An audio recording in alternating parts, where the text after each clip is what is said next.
They said she was broken, damaged goods, a woman whose womb would never quicken with life.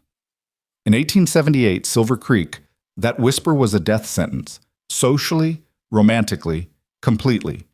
But Evelyn Moore didn't know that one cowboy with Texas dust on his boots and kindness in his sky-blue eyes would prove them all wrong. This is the story of how love rewrote destiny, how faith conquered medicine, and how a barren woman became a mother of 4. Stay until the end and comment what city you're watching from. I want to see how far this miracle travels. The September sun hung low over Silver Creek, Colorado, painting the rutted main street in shades of amber and rust.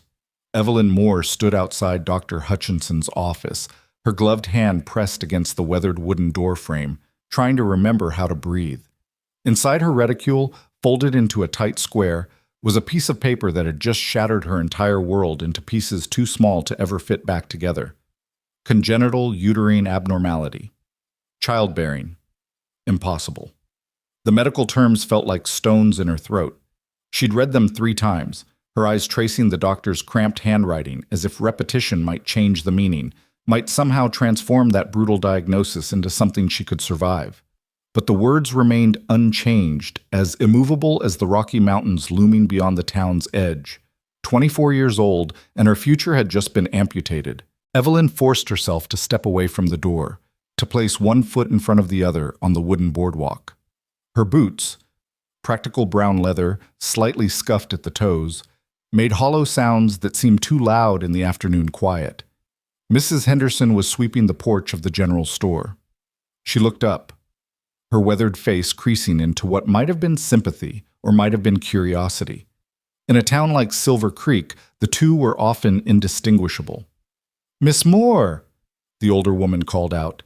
"You feeling poorly? You look a bit peaked." Evelyn manufactured a smile, pulling it across her face like a curtain. "Just the autumn chill, Mrs. Henderson. Nothing a hot cup of tea won't cure." It was a lie, of course, but lies were currency in small towns, and Evelyn had just learned she'd be spending them for the rest of her life. She walked past the saloon, where piano music tinkled through the swinging doors, past the livery stable with its familiar smells of hay and leather and horse sweat, past the church with its white steeple piercing the darkening sky like an accusation. Her small cottage sat at the edge of town, near the schoolhouse where she taught, a tidy building with yellow curtains she'd sewn herself and a garden she tended with the same care she gave her students. Inside, the silence was absolute. Evelyn set her reticule on the kitchen table, removed her hat with its modest ribbon, and finally, allowed herself to collapse into the Windsor chair her father had made before he died. The sob that tore from her throat sounded animal, raw, nothing like the controlled voice she used to teach multiplication tables and proper penmanship to Silver Creek's children. Other people's children. Always other people's children. She pressed her fist against her mouth, trying to contain the grief, but it was like trying to hold back a flood with a teacup. 24 years of dreaming, of imagining a daughter with her mother's dark hair, a son with his father's laugh, a house filled with the chaos and joy of family. All of it dissolved in the space of one medical examination. Dr. Hutchinson had been kind in his way. He was a stern man with gray mutton chops and hands that smelled of carbolic acid, but his voice had been gentle when he delivered the news. "Miss Moore," he'd said, gesturing for her to sit down after the examination. "I'm afraid the news is not what we hoped."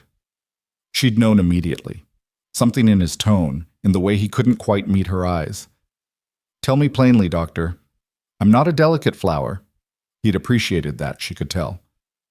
"Your uterus is malformed. It's a condition you were born with, nothing you did or didn't do. But it means—" He'd paused, choosing his words carefully. "It means that conception is extraordinarily unlikely, and even if it were to occur, carrying a child to term would be virtually impossible." Virtually? She'd seized on that word like a drowning woman grabbing driftwood. "Miss Moore," his voice had been firmer then, almost stern, "I would be doing you a grave disservice to offer false hope. In 30 years of practice, I've seen this condition perhaps 5 times. Not one of those women ever bore a child. You need to prepare yourself for a life without motherhood." A life without motherhood. In 1878, in a frontier town where women were valued primarily for their ability to populate the territory, that was tantamount to being told she had no value at all. Now, alone in her kitchen, Evelyn let herself cry until her throat was raw and her eyes burned. She cried for the children she'd never hold, for the lullabies she'd never sing, for the future she'd spent years constructing in her imagination, brick by careful brick, only to watch it crumble to dust. When the tears finally subsided, leaving her hollow and aching, she stood and moved mechanically through her evening routine. She lit the lamps. She stoked the fire in the cast-iron stove. She put the kettle on for tea she didn't want. Through her kitchen window, she could see lights beginning to glow in other houses, families gathering for supper, children being called in from play, the ordinary miracles of domestic life that would forever be closed to her. The knock on her door came just as the kettle began to whistle. Evelyn dabbed at her eyes with her apron, trying to erase the evidence of her breakdown. Just a moment. On her porch stood Sarah Bennett, her closest friend and fellow teacher at the school. Sarah was younger by 2 years, pretty in a wholesome way, with blonde braids and a spattering of freckles across her nose. She was also 6 months pregnant, her belly swelling beneath her practical gray dress. "Evelyn?" Sarah's smile faded when she saw her friend's face. "Oh no! Oh, Evelyn, what did the doctor say?" Evelyn had intended to lie, to protect herself behind walls of polite deflection. But Sarah's genuine concern, the worry in her blue eyes, broke through her defenses. "I can't have children," she said simply. "Ever." Sarah's hand flew to her mouth. No, that can't be right. Maybe you should see another doctor, someone in Denver." "Sarah." Evelyn's voice was gentle but firm. "Dr. Hutchinson was very certain it's a physical impossibility." For a moment, Sarah just stood there, her eyes filling with tears, crying the tears Evelyn had exhausted. Then she stepped forward and wrapped her arms around her friend, her pregnant belly pressing between them like a reminder of everything Evelyn would never have. "I'm so sorry," Sarah whispered. "Evelyn, I'm so sorry." They stood like that for a long moment, on the threshold between the gathering darkness outside and the warm lamplight within. When they finally separated, Evelyn managed a wan smile. "Come in. The tea is ready, and I'd rather talk about anything else. How are you feeling? Is the baby still keeping you up at night?" Sarah followed her inside, chattering about her pregnancy symptoms with a new self-consciousness, clearly trying to be sensitive. Evelyn appreciated the effort, even as each mention of morning sickness and baby kicks felt like a small blade between her ribs. They sat at the kitchen table, teacups cradled in their hands, and talked about school matters, about the new family that had moved in above the hardware store, about Mrs. Thornton's scandalous new hat with its excessive feathers, normal things, safe things. But eventually Sarah's innate honesty couldn't be contained. "Evelyn, what will you do?" "Do?" Evelyn set down her cup carefully. "I'll do what I've always done. I'll teach. I'll grade papers and plan lessons and help children learn to read. I'll tend my garden and attend church socials and— Will you tell people?" The question hung in the air between them. Evelyn looked down at her hands, at the ink stains on her fingers from that afternoon's spelling tests, from the life she'd built for herself independent of marriage and motherhood. "I don't know," she admitted. "Part of me wants to keep it private, to maintain some dignity. But in a town this size, she laughed without humor. "Dr. Hutchinson's wife is the biggest gossip in 3 counties. By tomorrow afternoon, everyone will know that the school teacher is barren." Sarah winced at the word, but didn't contradict it. They both knew how small-town social dynamics worked. "Maybe it won't be as bad as you think," Sarah offered weakly. But it was worse. By Sunday morning, when Evelyn walked into the First Presbyterian Church for services, the whispers followed her like a cold wind. She could feel eyes on her back, hear the soft murmurs that died when she passed. Mrs. Carlyle actually moved her skirts aside when Evelyn slid into a pew, as if infertility were contagious. Reverend Thomas preached about Ruth and Naomi, about faithfulness in difficult circumstances, and Evelyn wondered if he'd chosen the text specifically for her benefit. When they stood to sing Amazing Grace, she kept her voice low, not wanting to draw attention. After the service, as the congregation gathered on the church steps in the autumn sunshine, Evelyn found herself suddenly alone. Women who usually sought her out to discuss their children's progress in school now clustered in groups that closed ranks when she approached. She stood by the white picket fence pretending to admire the late-blooming roses and tried to ignore the burning in her eyes. "Such a shame," a voice carried clearly across the yard. Mrs. Patterson, the banker's wife, speaking to a cluster of other matrons. "And she's a nice enough girl. Pretty, too. But what man would want a wife who can't give him children?" "It's God's will," Mrs. Thornton added, her voice dripping with false piety. "Perhaps there's some sin that hasn't been repented." Evelyn's hands clenched in her skirts. She wanted to scream, to rage, to ask what sin a child could commit that would warrant such punishment. Instead, she turned and walked away with measured steps, her head high, refusing to give them the satisfaction of seeing her break. She made it home before the tears came again. The following days established a pattern that would define Evelyn's autumn. At school, she threw herself into teaching with renewed fervor, staying late to prepare elaborate lessons, organizing a spelling bee that had the whole town talking. Her students adored her, bringing her wildflowers and crude drawings, their innocent affection a balm to her wounded spirit. But outside the schoolhouse, the isolation deepened. Invitations to social gatherings dried up. Women who had been friendly now offered tight-lipped smiles and hurried past. Even Sarah, pregnant and sympathetic, found herself pulled away by other expectant mothers, included in a sisterhood that Evelyn could never join. The men were worse in their way. The unmarried ones who had previously shown interest, farmers and shopkeepers and ranch hands, now avoided her as if she were cursed. The married ones looked at her with a mixture of pity and relief that they hadn't made the mistake of courting her. In the general store one afternoon, Mr. Peterson, a widower with 2 young sons, had been on the verge of asking if she'd accompany him to the harvest dance. She'd seen it in his face, the way he'd worked up his courage. But then Mrs. Henderson had bustled over, had whispered something in his ear, and his expression had changed from hopeful to awkward. He'd made a hasty excuse and left, his purchases abandoned on the counter. Mrs. Henderson had given Evelyn a look that was equal parts sympathy and satisfaction. "It's for the best, dear.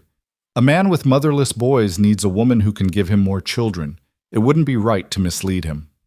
Evelyn had bought her flour and sugar and left without responding, her throat too tight for words. October arrived with frost on the windows and a coldness that had nothing to do with the weather. Evelyn found herself retreating more and more into her cottage, into her books and her lesson plans. She read late into the night, Shakespeare and Dickens and Austen, stories of women whose worth wasn't measured solely by their ability to bear children. She wrote long letters to her sister in Boston, carefully omitting the details of her diagnosis, painting a picture of her life that was lonely but not tragic. At school, she discovered that her students had begun treating her differently too. Not the children themselves, they were still loving and eager to please, but their parents had clearly spoken to them. Little Emma Whitfield, only 6 years old, had asked one afternoon with heartbreaking innocence, "Miss Moore, my mama says you can't have babies. Does that mean you're sad all the time?" Evelyn had knelt down to the girl's level, had brushed a blonde curl from her forehead, and said gently, "Sometimes I'm sad, Emma, but when I'm with you and the other children, I'm happy. You're all very special to me." Emma had thrown her arms around Evelyn's neck and whispered, "You can share my mama if you want. She has lots of babies." The simple generosity of it had made Evelyn cry in the cloakroom after the children left. By mid-October, Evelyn had resigned herself to her new reality. She would be the spinster schoolteacher, the woman people pitied and avoided in equal measure. She would pour her love into other people's children and find satisfaction in small things. A well-taught lesson, a beautiful sunset, a book that transported her somewhere else. It wouldn't be the life she dreamed of, but it would be a life nonetheless. She was grading arithmetic papers one evening when she heard the commotion outside.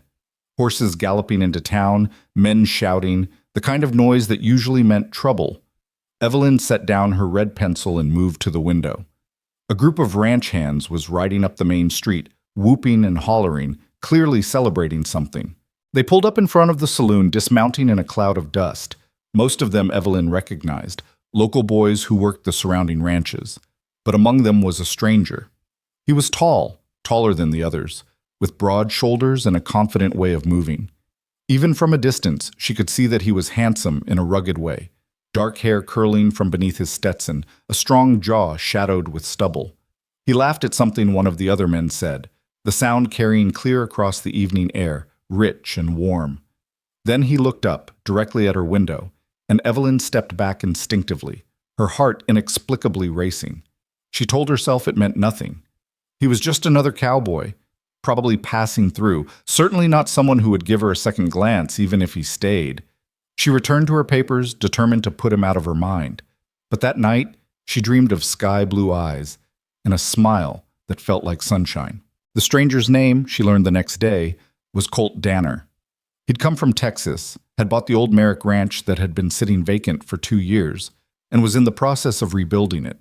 Sarah, who heard everything through her husband's work at the bank, reported this information breathlessly during their after-school meeting. "They say he's very capable," Sarah said, sorting through primers for the younger students. "Paid cash for the property, which means he must have done well down in Texas. And Evelyn," she paused dramatically, "he's not married."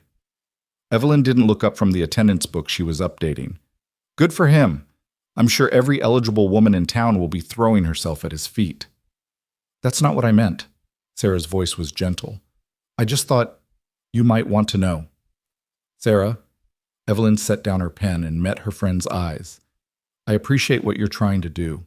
But we both know that no man, especially not a successful rancher looking to build a future, is going to be interested in a woman who can't give him children. It's pointless to even think about it." Sarah opened her mouth to argue, then closed it again, her face falling, because they both knew Evelyn was right. The harvest fair arrived at the end of October, transforming the town square into a riot of color and activity.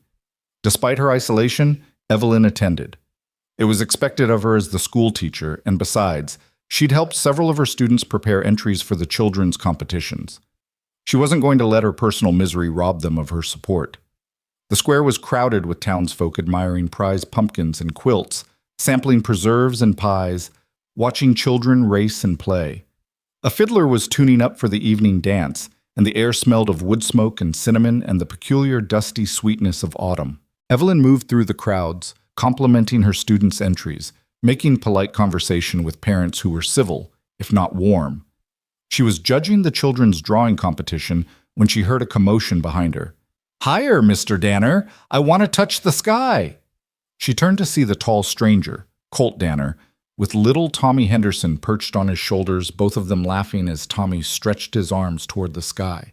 The boy's mother stood nearby, smiling indulgently, apparently unconcerned about her son's rough play with a relative stranger. As Evelyn watched, Colt swung Tommy down and immediately found himself surrounded by other children, all clamoring for their turn. He obliged them patiently, giving each child a ride on his shoulders or swinging the smaller ones in wide circles that made them shriek with delight. "He's good with children, isn't he?" Evelyn jumped. Mrs. Henderson had appeared at her elbow, watching her son play with approval. "Mr. Danner just arrived in town, but already the children have taken to him. That's always a good sign of a man's character, I say." Before Evelyn could respond, disaster struck. Young Tommy, in his excitement, had climbed onto a hay bale and launched himself at Colt, who caught him easily, but in doing so knocked into Mrs. Patterson, the banker's wife.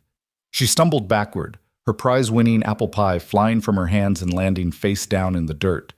There was a moment of horrified silence. Mrs. Patterson's face turned an alarming shade of red. "My pie! That took me all day! You clumsy oaf! Can't you control these wild children?" She wasn't addressing Colt, Evelyn realized with sick dread. She was looking at her, at the schoolteacher who was supposed to keep the town's children well behaved. "I apologize, Mrs. Patterson," Evelyn began, stepping forward. "It was an accident that wouldn't have happened if you maintained proper discipline," Mrs. Patterson snapped. "But then, what can we expect? A woman who can't even manage to—" "Ma'am." Colt's voice cut through her tirade, quiet, but with an edge of steel. "The fault was mine. I should have been more careful." He pulled several bills from his pocket and offered them to her. "Please, allow me to compensate you for the pie." Mrs. Patterson looked between the money and Colt, clearly torn between indignation and greed. Greed won. She snatched the bills and stalked away, muttering under her breath. Colt knelt down to Tommy, who looked near tears. "Hey now, partner, no harm done. But maybe we should save the flying lessons for another day, yeah?" Tommy nodded miserably, then ran to his mother. The other children had scattered, the festive mood broken. Colt stood, brushing hay from his pants, and for the first time his eyes met Evelyn's directly. Up close, they were indeed sky blue, bright and clear, with smile lines at the corners that suggested he laughed often. But right now they held only concern. "You all right, ma'am? Old Bat had no right to speak to you like that." Evelyn found herself momentarily speechless. When was the last time someone had defended her? Yes, I'm fine. Thank you for intervening and for not letting Tommy take the blame." Colt shrugged. "Wasn't the boy's fault. He was just having fun." He tilted his head, studying her with an intensity that made her pulse quicken. "You're the school teacher, Miss Moore, right?" "That's right." "Heard a lot about you. Folks say you're the best teacher this town's ever had." Evelyn's laugh was bitter. "Folks say a lot of things." Something in her tone made his expression shift, become more serious. He opened his mouth to respond, but before he could, Sarah appeared at Evelyn's side, slightly breathless. "Evelyn, there you are. I need your help with—" She noticed Colt and stopped short, her eyes widening. "Oh, Mr. Danner, I didn't mean to interrupt." "No interruption, ma'am. I was just introducing myself to Miss Moore." He tipped his hat to both women. "Ladies, enjoy the fair." He walked away, his long strides carrying him toward the livestock pens, and Sarah immediately grabbed Evelyn's arm. "He was talking to you. Did you see the way he looked at you?" "He was being polite, Sarah, nothing more." "No, there was something more. I saw—" "Don't!" Evelyn's voice came out sharper than she intended. "Please, Sarah, don't give me hope where there is none. He's a rancher. He'll need sons to help work the land, daughters to— Her voice broke. "He'll need a real woman, not someone broken." Sarah's eyes filled with tears. "You're not broken, Evelyn. You're barren, useless, defective." Evelyn pulled away. "I need some air. I'll see you at school tomorrow." She fled the fairgrounds, walking quickly toward home as the sun set and the temperature dropped. Behind her, she could hear the fiddler starting up, the first notes of the dance that would go on long into the night. She imagined Colt Danner dancing with pretty, whole women, choosing the one who would become his wife, who would fill his ranch house with children. She was so lost in her bitter thoughts that she didn't hear the footsteps behind her until a voice called out, rough and slurred, "Well now, if it isn't the dried-up schoolteacher, all alone." Evelyn spun around. 3 men had followed her from the fair, drifters by the look of them, dusty and unshaven, smelling of cheap whiskey. She recognized them vaguely. They'd been hanging around the saloon for the past week, doing odd jobs for drink money. "Gentlemen," she said, keeping her voice steady, "the fair is back that way. I'm just heading home." "That's not very friendly," the tallest one said, stepping closer. "We just wanted some company. Pretty thing like you shouldn't be walking alone at night. I'm perfectly capable of walking alone. Now please, let me pass." Instead, they spread out, blocking her path. Evelyn's heart began to race. The street was deserted, everyone still at the fair. Her cottage was another block away, too far to run. "We heard you can't have babies," the second man said, his grin ugly. "That means you can have all kinds of fun without consequences, don't it?" Fear, sharp and cold, shot through Evelyn's chest. She opened her mouth to scream, "The lady said no!" The voice came from the shadows behind the men, low and dangerous. They spun around, and Colt Danner stepped into the lamplight. He wasn't smiling now. His hand rested on the pistol at his hip, his entire bearing radiating quiet menace. "This ain't your business, cowboy," the tall drifter said, but there was uncertainty in his voice now. "Miss Moore's safety is everyone's business." Colt's eyes were hard as flint. "You boys have about 3 seconds to apologize to the lady and walk away.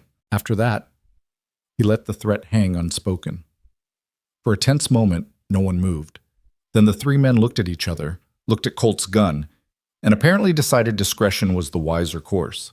They shuffled past Evelyn, muttering half-hearted apologies, and disappeared into the night. Evelyn sagged against the nearest building, her legs suddenly weak. Colt holstered his pistol and approached slowly, his hands visible and non-threatening. You okay, Miss Moore? I. She had to swallow before she could continue. Yes. Thank you. Again, you seem to be making a habit of rescuing me. Happy to make it a habit, if needed. His smile was gentle. Can I walk you home? Make sure those boys don't double back? She should say no, should maintain distance, protect her heart, but she was shaken, and he was kind, and the thought of walking the rest of the way alone made her stomach clench. Yes, she whispered. Please. They walked in silence for the first half block, the sounds of the distant fair floating on the cool air. Then Colt spoke, his voice thoughtful. I grew up with two sisters and a mama who could outshoot most men. Made me real aware of how vulnerable women can be in places like this. Those boys won't bother you again, but if they do, you let me know. You're very kind. Evelyn glanced up at him. But you don't owe me any protection. Not about owing, it's about what's right. They reached her cottage, its yellow curtains glowing warmly in the windows. Evelyn climbed the porch steps and turned, intending to thank him and send him on his way. But the words died in her throat when she saw how he was looking at her. I missed you, Evelyn, he said quietly. More than I should have, given we just met today. Her breath caught. You don't know me. I know you stood up there judging children's drawings with a smile, even though I saw how some of those women were treating you. I know you were worried about young Tommy taking blame for something that wasn't his fault. I know you've got kindness in you and strength. He paused. And I know that whatever people are whispering about you, whatever reason they're treating you like you're less than you are, I don't give a damn about it. Tears pricked Evelyn's eyes. You should. It matters. Not to me. He took a step back, giving her space. But I can see I've overstepped. I apologize. Thank you for letting me walk you home, Miss Moore. He turned to go, and Evelyn felt something break open in her chest, something that had been locked tight since that day in Dr. Hutchinson's office. She thought of years stretching ahead, of loneliness and whispers, of protecting herself behind walls that grew higher each day. And she thought of this stranger with sky-blue eyes who had defended her twice, who looked at her like she mattered, who said he'd missed her when he barely knew her. Wait, she called out. Would you like to come in for coffee? Colt turned back, surprise and something warmer lighting his face. I'd like that very much. And as Evelyn opened her door and welcomed him into her small cottage, into the life she'd been certain would remain forever empty, she felt the first fragile flutter of something she'd thought was dead. Hope. The coffee was terrible, too strong and slightly bitter, but neither of them seemed to notice. They sat across from each other at Evelyn's small kitchen table, the lamp between them casting warm shadows on the simple furniture, and talked. Really talked, in a way Evelyn hadn't talked to anyone since before her diagnosis. Colt told her about Texas, about growing up on a ranch that had been in his family for 3 generations, about learning to rope and ride before he could properly read. His voice carried the rhythms of the South, softening consonants and stretching vowels in a way that was pleasant to hear. My daddy always said a man's worth isn't in his book learning, it's in his character and his work ethic, Colt said, wrapping both hands around his coffee cup. But after he passed and I took over the ranch, I started seeing where he was wrong about that. Couldn't keep proper accounts, couldn't read contracts before signing them. Nearly lost the whole place because I trusted a man's word instead of reading the fine print. But you didn't lose it, Evelyn said softly. No. My sister Rachel, she's the smart one. She came home from her teaching job in Austin and sorted out the mess, taught me enough to get by. His jaw tightened. But it wasn't enough. When I sold the ranch and came north looking for new opportunities, I promised myself I'd learn to read properly. Not just enough to stumble through, but really read, the way educated folks do. Why Silver Creek? Evelyn asked. It's a long way from Texas. Colt's expression grew distant. Rachel died last winter, typhoid, and after that everywhere I looked I saw her. Couldn't escape the grief. So I sold out, took the money, and just started riding north. Ended up here, saw the Merrick place was available, and something about it felt right. Like maybe this was where I was supposed to start over. I'm sorry about your sister, Evelyn said, and meant it. She understood loss, understood the way grief could make familiar places unbearable. Thank you. He met her eyes across the table. What about you? You from Silver Creek originally. Ohio, Evelyn said. Small town outside Cleveland. I came west 3 years ago to teach. My father had died, my mother had remarried, and I wanted, I don't know, adventure, I suppose? Independence? A life that was mine. Seems like you got that, Colt said. Heard nothing but good things about your teaching. Evelyn's laugh was hollow. Teaching is the only thing people approve of.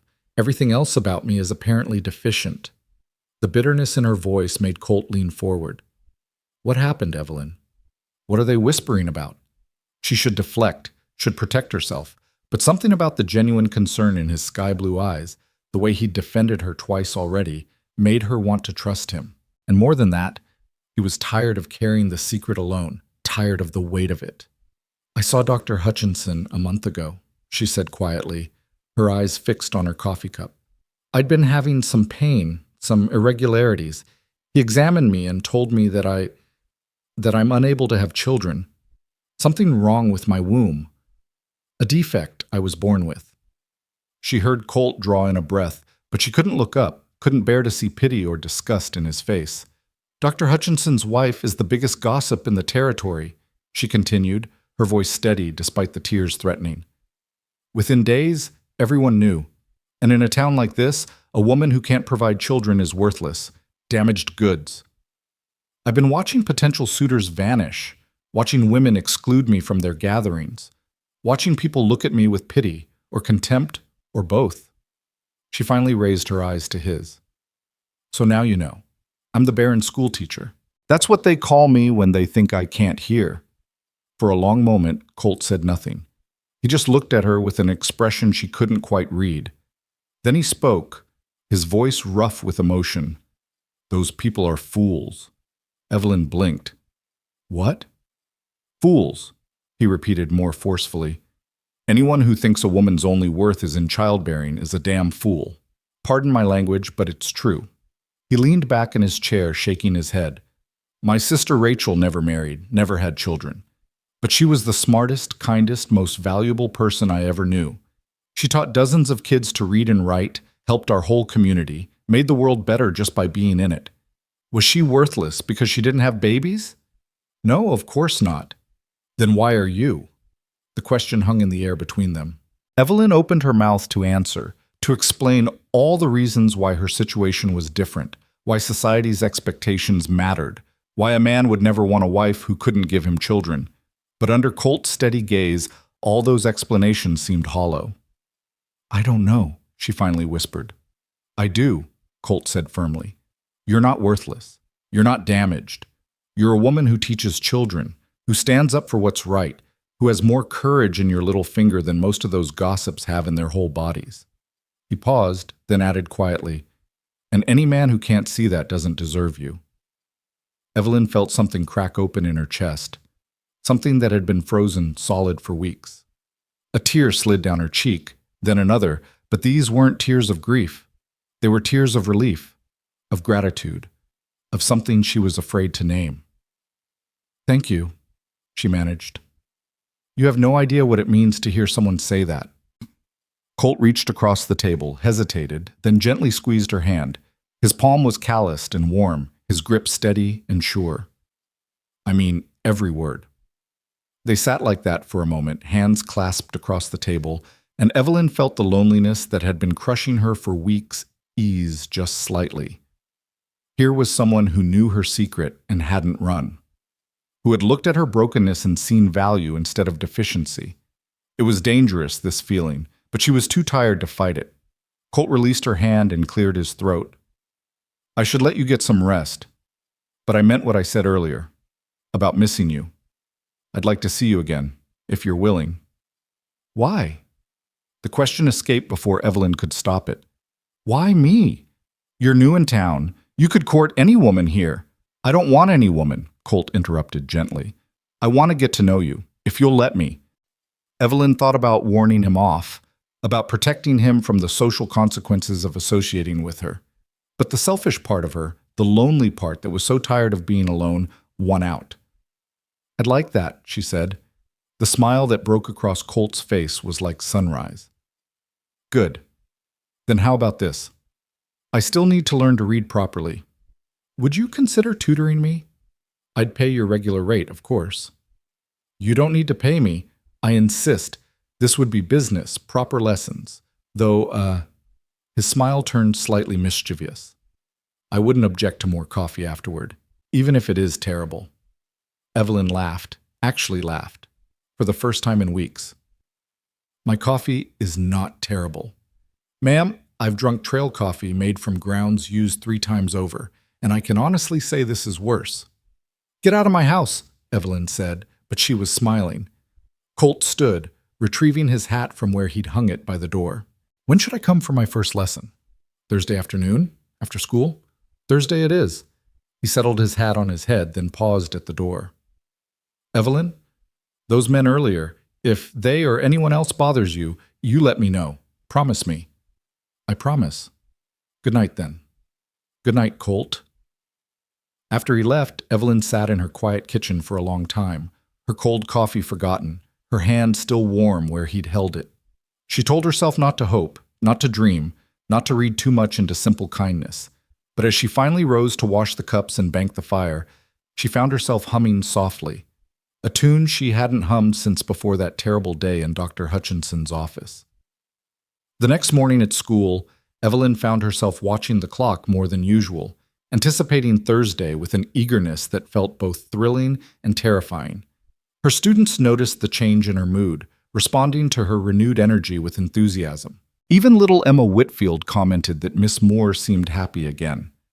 Sarah noticed too. During their lunch break on Wednesday, as they supervised the children's recess, she pulled Evelyn aside. "Something's different," Sarah said, studying her friend's face. "You're smiling, really smiling, not just pretending." Evelyn felt her cheeks warm. "I don't know what you mean." "Does it have anything to do with a certain Texas cowboy?" "Sarah, I saw him walk you home from the fair," Sarah said gently. "And before you protest, half the town saw it too. The gossips are having a field day." The happiness drained from Evelyn's face. "Of course they are. I should have known better. I shouldn't let him come for lessons. I'll just ruin his reputation." "Stop."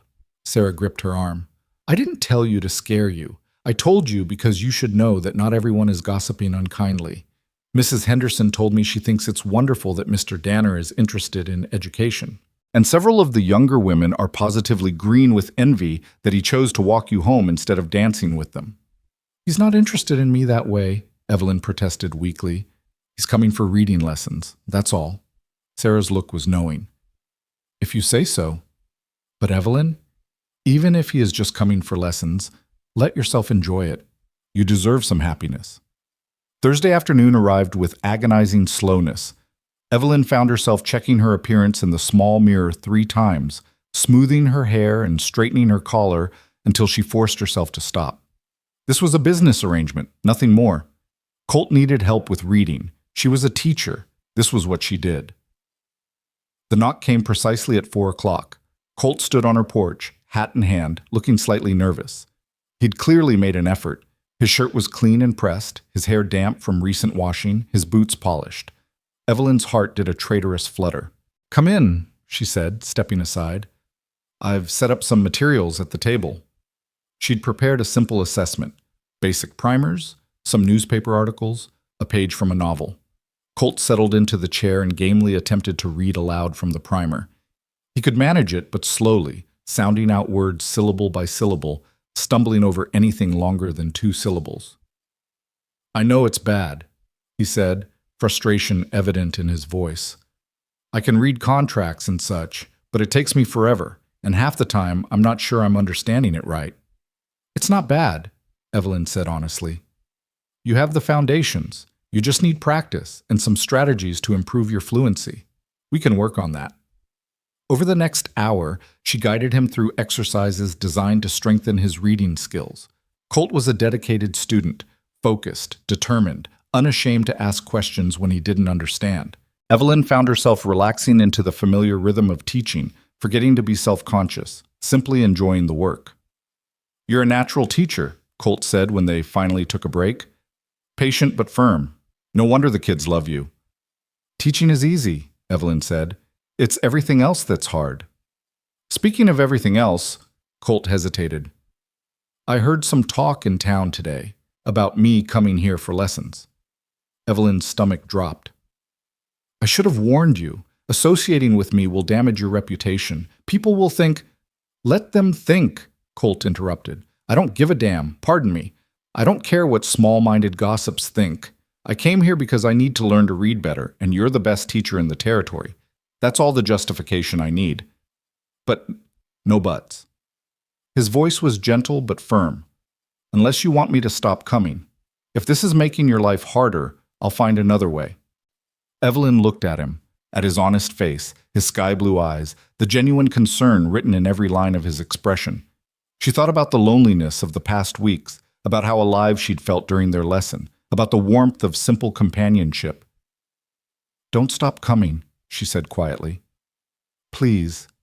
The smile he gave her was worth every piece of gossip in Silver Creek. They fell into a routine. Twice a week, Tuesday and Thursday afternoons, Colt came for his lessons. They worked on reading comprehension, on expanding his vocabulary, on building his confidence with written material. He was a quick study, soaking up knowledge with the hunger of someone who'd been denied it too long. And after each lesson, they had coffee. Terrible coffee that became a running joke between them, and talked about everything and nothing, about his ranch and her school, about books and horses and dreams, about his childhood in Texas and hers in Ohio, about Rachel and about Evelyn's father, about loss and hope, and starting over. Slowly, carefully, they built a friendship that felt more precious than gold. But Silver Creek's gossips didn't sleep. The whispers grew louder, more pointed. Mrs. Patterson loudly wondered what kind of lessons were really happening in that cottage. Mr. Henderson, the store owner, made pointed remarks about impropriety. Even Reverend Thomas spoke from the pulpit about the importance of maintaining appearances and avoiding the near occasion of sin. Evelyn tried to ignore it, but the constant scrutiny wore on her. She found herself looking over her shoulder, jumping at shadows, wondering if her attempt at happiness was selfish and wrong. 3 weeks into their lessons, Evelyn made a decision. When Colt arrived for his Thursday session, she met him at the door with resolve written on her face. "We need to stop," she said without preamble. "The lessons, all of it." Colt's expression darkened. "What happened?" "Nothing happened. That's the problem." Evelyn wrapped her arms around herself. "You don't see it because you're new here, because you're a man. But I see how people look at us, at me. They think we're—" She couldn't finish the sentence. "They think we're courting," Colt said flatly. "They think I'm fool enough to pursue a woman who can't give me children." The bluntness of it made Evelyn flinch. "Yes. And that bothers you?" "It should bother you. You're trying to establish yourself here, build a ranch, become part of this community. Being associated with me will only hurt your chances of Of what?" Colt's voice was sharp now, frustrated. "Of being accepted by people whose approval I don't want? Of courting some vapid woman who meets their standards but whom I have no interest in? Evelyn, I don't care what they think." "You should care, because in 6 months or a year, you'll realize they're right. You'll want a family, children to inherit your ranch, and you'll resent me for wasting your time." "Don't tell me what I'll want," Colt interrupted, his voice rising.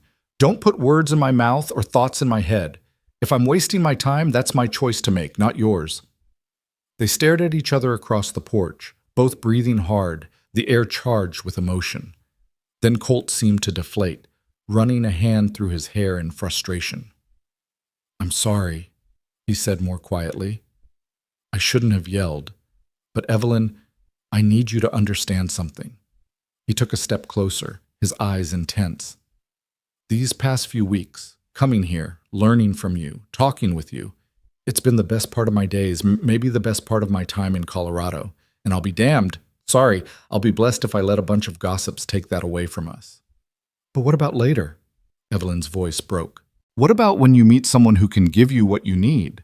What about when you realize I'm not enough?" "You want to know what I need?" Colt's voice was raw with emotion. "I need someone who makes me laugh. Someone who challenges me to be better. Someone who doesn't care that I stumble over big words or that my hands are rough from work. Someone who looks at me like I matter, like I'm more than just a pair of strong arms and a bank account. He paused, his eyes locked on hers. I need someone like you. Evelyn felt tears sliding down her cheeks. You don't know what you're saying. I know exactly what I'm saying. I'm saying that I'm falling for you, Evelyn Moore. Have been since that first day at the fair when I watched you smile at those children even while the adults treated you like dirt.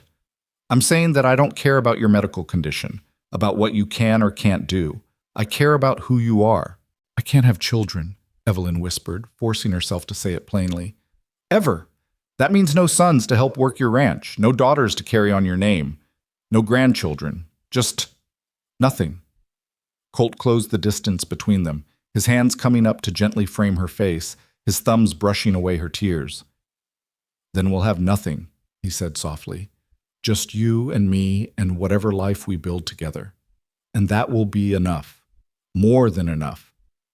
How can you say that? How can you be sure? Because I already lost the person I love most in this world when Rachel died. And it wasn't because she never gave me nieces or nephews. It was because she was Rachel. Because of who she was as a person. His voice was thick with emotion. You remind me of her sometimes. That same strength, that same kindness, and I'll be damned if I let fear or gossip or medical diagnoses rob me of the chance to see where this could go. Evelyn stood frozen, her heart hammering against her ribs, torn between hope and terror. Everything she'd been taught, everything society said, told her to protect him, to push him away. But the selfish part of her, the part that was so tired of being alone, that craved his company like air, that part was screaming at her to hold on. I'm scared, she admitted. Scared of hoping. Scared of believing this could work. Scared that you'll change your mind and I'll be left more broken than before. I'm scared too, Colt said honestly. Scared of saying the wrong thing, of moving too fast, of somehow messing this up. But I'd rather be scared with you than safe without you. For a long moment, they stood there on her porch, his hands still cradling her face, the autumn twilight deepening around them. Evelyn could hear Mrs. Thornton's dog barking in the distance, could smell wood smoke from someone's chimney, could feel the calluses on Colt's palms against her cheeks. And then, before she could talk herself out of it, before fear could win, she rose up on her toes and kissed him. It was soft and tentative and tasted of salt from her tears. Colt made a sound low in his throat and pulled her closer, deepening the kiss, his arms coming around her like he was afraid she'd disappear. Evelyn melted against him, feeling safe and wanted and valuable for the first time since that horrible day in the doctor's office. When they finally broke apart, both breathless, Colt rested his forehead against hers. So, he said, his voice rough, are we still stopping the lessons? Evelyn laughed, the sound watery but genuine. No, we're not stopping anything. Good, because I'm only halfway through that novel you assigned, and I need to know if the hero gets the girl. He does, Evelyn said softly, if he's patient and brave and willing to fight for her. Then I'll be all those things, Colt promised, for as long as it takes. After that evening, something fundamental shifted between them. They were careful. Colt always arrived and left at proper times. They kept the curtains open during lessons. They maintained decorum. But anyone with eyes could see the way they looked at each other, the way Colt found excuses to walk past the schoolhouse, the way Evelyn's face lit up when he appeared. The gossips worked themselves into a frenzy. Mrs. Patterson organized a delegation to speak with Reverend Thomas about the scandal. Mr. Henderson pointedly refused to serve Colt at the general store until his wife overruled him. Even some of Evelyn's students' parents began making noises about finding a new teacher for the next term. But something unexpected happened. For every person who condemned them, another defended them. Mrs. Henderson loudly proclaimed that she saw nothing wrong with a woman giving private lessons. And besides, Mr. Danner's intentions were clearly honorable. Sarah used her position as a well-liked young mother to quietly champion Evelyn's character, and several of the ranchers who'd done business with Colt reported that he was honest, hardworking, and a man of integrity. The town began to divide into camps, those who saw scandal and those who saw romance. And slowly, grudgingly, even some of the hardest critics began to soften. It was hard to maintain moral outrage when the supposed sinners were so clearly, genuinely happy. 6 weeks after their first lesson, Colt invited Evelyn to see his ranch. She accepted, riding out on a borrowed mare on a crisp November Saturday. The Merrick place, now the Danner Ranch, sat in a valley surrounded by golden hills. The house was small but solid, the barns newly repaired, the fences straight and true. Colt had clearly been working himself to exhaustion, but the pride in his voice as he showed her around was unmistakable. "It's not much yet," he said, leading her toward the main house. "But it's got good bones, and there's room to grow." The house was sparse, just the basics of bachelor living. But it was clean, and through the windows, Evelyn could see the spectacular view of the valley. She could imagine yellow curtains there, books on those shelves, warmth and life filling the empty spaces. "It's wonderful," she said honestly. "You've done so much already." "I had motivation," Colt said, moving to stand beside her at the window. "Wanted to have something established before I—" He trailed off, suddenly nervous. "Before you what?" Colt turned to face her, his sky-blue eyes serious. "Before I asked you a question I've been wanting to ask for weeks now." Evelyn's heart began to race. "Colt, let me say this," he interrupted gently. "Please, I've been practicing." She nodded, not trusting her voice. "Evelyn Moore, you are the smartest, strongest, most beautiful woman I've ever met. You make me want to be better, to read better, to think better, to live better. When I'm with you, I feel like I'm home in a way I haven't felt since before Rachel died." He took her hands in his. "I know we haven't known each other long. I know there will be people who disapprove. I know you think I don't understand what I'd be giving up, but I do understand. And I'm telling you, I don't care about any of that." Tears were already sliding down Evelyn's cheeks. "I'm not asking you to marry me," Colt continued. "Not yet. I know you need time to trust this, to trust me. But I'm asking permission to court you properly, openly, to let the whole damn town know that I'm pursuing you with honorable intentions. And when you're ready, if you're ever ready, I'd be honored to make you my wife." Evelyn couldn't speak past the lump in her throat. All the warnings, all the fears, all the logical reasons to say no, they all faded in the face of his earnest expression, his steady hands holding hers, his willingness to fight for her against an entire town's disapproval. "Yes," she finally managed. "Yes, you can court me. Properly, openly. And Colt, I'm already more ready than I should be." The kiss he gave her was different from their first, not tentative, but claiming, a promise and a declaration. When they finally broke apart, both were smiling. "Should we tell people?" Evelyn asked. "Make some kind of announcement?" Colt grinned. "Honey, I'm about to walk you through the middle of town on Sunday after church. With you on my arm and my intentions written all over my face, I think they'll figure it out." And he did exactly that. On Sunday, as the congregation filed out of the First Presbyterian Church, Colt Danner walked up to where Evelyn stood alone, offered her his arm, and escorted her down the church steps and through the town square in broad daylight. The whispers exploded like fireworks, but neither of them looked back. That evening, as Evelyn sat in her cottage trying to process the day's events, there was a knock on her door. She opened it to find not Colt, but Reverend Thomas. "Reverend," she said, surprised. "Please, come in." The elderly minister entered, his expression grave. Evelyn's stomach clenched, preparing for condemnation. "Miss Moore," he began, then paused. "Evelyn, I owe you an apology." That was the last thing she'd expected. "Sir?" "I allowed myself to be swayed by gossip and prejudice. I stood in my pulpit and spoke about propriety and appearances when I should have been speaking about grace and compassion." He looked truly troubled. "Mr. Danner came to see me this week.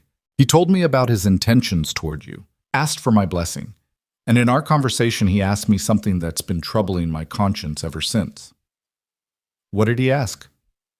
"He asked me to show him where in Scripture it says that a woman's worth is determined by her ability to bear children.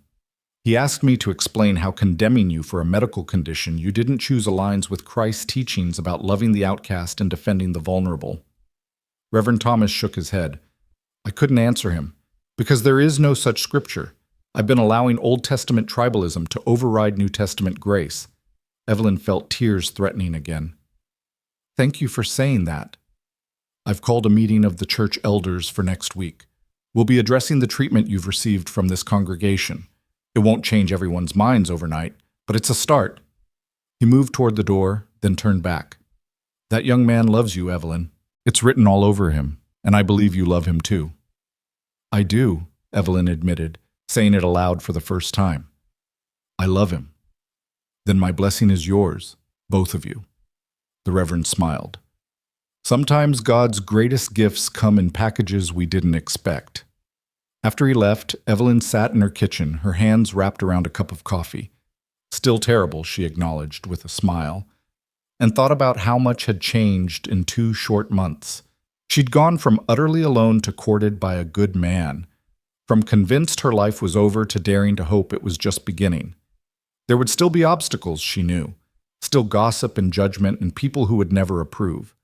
The medical reality of her condition hadn't changed. She still couldn't have children, and that still hurt in quiet moments when she let herself think about it. But she had Colt. She had his steady presence, his unwavering support, his blue eyes that looked at her like she was precious. And maybe, just maybe, that would be enough. The knock on her door made her jump. When she opened it, Colt stood there, hat in hand, grinning. I know I wasn't supposed to come by tonight, he said, but I couldn't stay away. Had to make sure you were okay after today. Evelyn pulled him inside, stood on her toes, and kissed him soundly. When she pulled back, his eyes were dazed. I'm more than okay, she said. I'm happy. Genuinely, completely happy. For the first time in months. Good, Colt said, pulling her close. That's all I ever wanted. They stood there in her small kitchen, holding each other, while outside the November wind whispered through the streets of Silver Creek, carrying away the last of autumn's leaves and making room for whatever would come next. Winter arrived early that year, sweeping down from the mountains with a vengeance that turned Silver Creek into a world of white and crystal. The first real snow came on a Tuesday morning in late November, blanketing the town overnight and transforming the rough frontier settlement into something almost magical. Evelyn woke to find her windows frosted in intricate patterns, and when she stepped outside to feed the chickens, the cold bit through her shawl with teeth sharp enough to make her gasp. School was delayed that morning, while parents dug pathways through the drifts, and when the children finally arrived, they were pink-cheeked and excited, tracking snow across the wooden floors and chattering about snowmen and sledding. Evelyn found herself caught up in their enthusiasm, allowing an extra-long recess so they could play in the pristine whiteness. She stood at the window watching them, thinking about how much had changed since that terrible September afternoon in Dr. Hutchinson's office.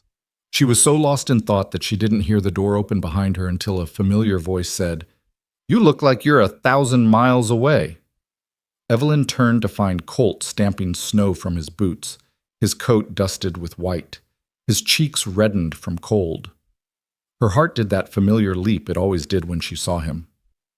"What are you doing here?" she asked, moving toward him. "The roads must be terrible." "Wanted to make sure you were all right. This storm came up fast." He pulled off his gloves, flexing his fingers. "And I brought you something." From inside his coat, he produced a package wrapped in brown paper. Evelyn took it, curious, and carefully unwrapped it to reveal a book, a beautiful leather-bound edition of Jane Eyre. "Colt," she breathed, "this must have cost a fortune." "Ordered it from Denver weeks ago. Been waiting for it to arrive." He looked almost shy. "You mentioned once that it was your favorite, that your copy was falling apart. Thought you deserved a new one." Evelyn ran her fingers over the embossed cover, feeling tears prick her eyes. It was such a thoughtful gift, so perfectly chosen. "Thank you. It's beautiful." "Read me the first page?" Colt asked. "I want to hear how it's supposed to sound." So Evelyn sat at her desk, Colt leaning against it beside her, and read the opening lines of Jane Eyre in a voice soft enough not to disturb the children playing outside. When she finished, Colt was quiet for a long moment. That's why you love teaching, he said finally. Because you see yourself in Jane, the orphan who made her own way, who refused to be less than she was. Evelyn looked up at him, startled by his insight. Yes, exactly yes. Then she got her happy ending, Colt said, his blue eyes intense. After all her struggles, she got Rochester and Ferndean and a life she'd earned. You deserve the same. Before Evelyn could respond, the schoolroom door burst open and children began pouring back in, bringing with them a blast of cold air and the chaos of wet coats and melting snow. Colt straightened, tipping his hat to her. I should go. Just wanted to check on you. He paused at the door. Evelyn? I'm hosting a small gathering at the ranch this Saturday. Nothing fancy, just some of the neighboring ranchers and their families. I'd like you to be there, as my guest. It was more than just an invitation, Evelyn understood. It was a public declaration, an introduction to his new community as the woman he was courting. It meant facing people's scrutiny, their questions, their judgments. It meant being brave. What time should I arrive? She asked. The smile that broke across Colt's face was worth every moment of fear. Saturday dawned clear and cold, the sky that particular shade of blue that only winter brings. Sarah helped Evelyn choose her dress, a deep green wool that brought out the color in her eyes, and arranged her dark hair in a style that was elegant without being overly formal. You're nervous, Sarah observed, pinning the final curl into place. Terrified, Evelyn admitted. What if they hate me? What if I embarrass him? Then they're fools, and Colt will defend you. Sarah squeezed her shoulder. You've already survived the worst of Silver Creek's gossip. These ranchers will be nothing compared to Mrs. Patterson's venom. The ride out to Colt's ranch was beautiful, the winter landscape glittering in the afternoon sun. As Evelyn's borrowed mare crested the final hill, she could see smoke rising from the chimney of the ranch house and several horses already tied at the rail. Her stomach clenched with nerves, but she urged the mare forward. Colt met her at the door, his face lighting up when he saw her. You came. Did you think I wouldn't? Hoped you would. Feared you might lose your nerve. He helped her down from the horse, his hands lingering at her waist. You look beautiful, Evelyn. Don't let me embarrass you, she said quietly. Impossible. He offered his arm. Come on. Let me introduce you to some folks who actually have sense. The gathering inside was smaller than Evelyn had feared. Perhaps a dozen people, mostly couples in their 30s and 40s. Colt introduced her to Tom and Martha Jenkins, who ran the spread to the north, to Samuel and Ruth Crawford from the east, to a handful of others whose names blurred together in Evelyn's nervousness. But something unexpected happened. These people, far enough from town to be less caught up in gossip, treated her with simple courtesy. Martha Jenkins immediately drew Evelyn into conversation about teaching, sharing stories of her own children's struggles with reading. Ruth Crawford asked intelligent questions about curriculum and classroom management. The men discussed ranching with Colt, but included Evelyn in the conversation, respecting her opinions when she offered them. For the first time since her diagnosis, Evelyn felt like she was being seen as a person rather than as a medical condition. Dinner was simple but hearty, beef stew and fresh bread, apple pie that Martha had brought. They ate at the long table Colt had built himself, conversation flowing easily, laughter punctuating the evening. Evelyn found herself relaxing, even enjoying herself, as she traded teaching stories with Ruth and debated the merits of different reading primers with Samuel, who served on his local school board. As the evening wore on and guests began to depart, Tom Jenkins pulled Colt aside. Evelyn pretended not to listen, but she couldn't help overhearing. That's a fine woman you've got there, Danner. Smart, well-spoken, pretty too. Don't let her slip away. Don't intend to, Colt replied. Heard some talk in town about her. Some medical situation. Tom's voice was careful. That true? Evelyn froze, waiting for Colt's response. What's true is that she's the best woman I've ever met, and I'd be honored if she'd have me. Colt's voice was firm. Anything else is private business. Fair enough? Tom clapped him on the shoulder. Just wanted to make sure you knew what you were getting into, but I can see you do. She's a keeper. After the last guest departed, Evelyn helped Colt clear the dishes, working in comfortable silence. When the kitchen was clean, He built up the fire and they sat together on the settee he'd moved in front of the hearth. "Thank you for tonight," Evelyn said softly. "Your friends were wonderful." "They liked you, I could tell." Colt pulled her closer, and she rested her head on his shoulder. "Tom said I'd be a fool to let you go. Tom doesn't know about my condition. Tom knows I'm courting you seriously. That's all that matters to him." Colt tilted her chin up so she had to meet his eyes. "Evelyn, when are you going to believe that this doesn't change how I feel about you?" "I want to believe it. I do. But there are moments when I think about the future, about what you're giving up, and it terrifies me. What if 10 years from now you wake up and regret choosing me? What if you resent me for not being able to give you children?" "What if I don't?" Colt countered. "What if 10 years from now I wake up next to you and feel nothing but grateful? What if we build a life so full and rich that we never feel like something's missing?" "How can you be so certain?" "Because I know myself. Because I've thought about this from every angle. Because I watched my sister Rachel live a full, meaningful life without children of her own, and she never once seemed to regret it." He took Evelyn's hand, pressing it to his chest where she could feel his heart beating.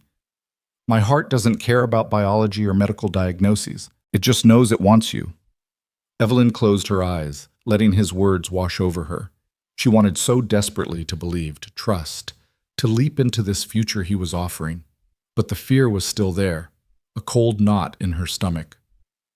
"I need time," she whispered.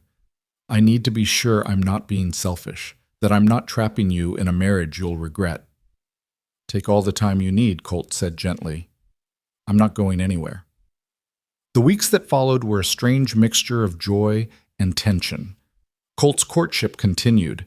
He walked her home from school, attended church services sitting beside her, took her on rides through the snowy countryside. With every public appearance, they faced scrutiny.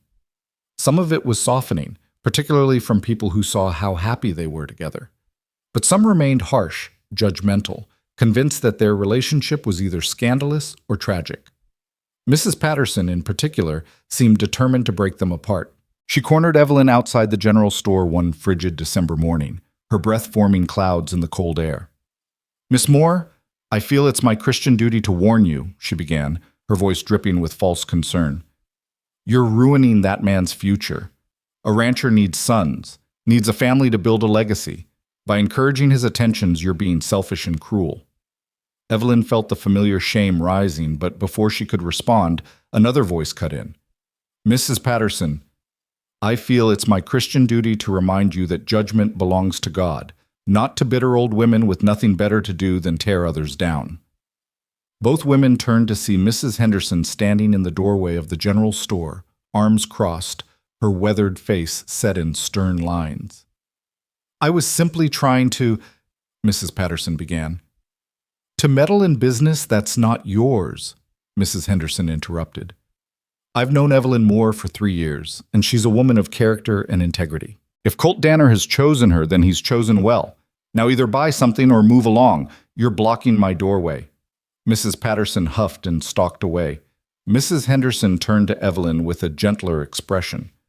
"Don't let her poison your happiness, dear. That woman's been bitter since her own husband left her 20 years ago. She can't stand seeing others find joy." "Thank you," Evelyn managed. "You didn't have to defend me." "Course I did. You're part of this community, same as anyone. And for what it's worth, I think you and that cowboy make a fine pair." Mrs. Henderson smiled. "He looks at you like you hung the moon." As Christmas approached, the town began preparations for the annual holiday social at the church. It was the biggest event of the winter, a chance for the isolated community to gather, celebrate, and forget the harsh realities of frontier life for an evening.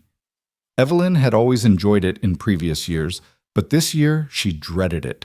It would be her and Colt's first major public appearance as a couple, and she knew the gossips would be watching their every move.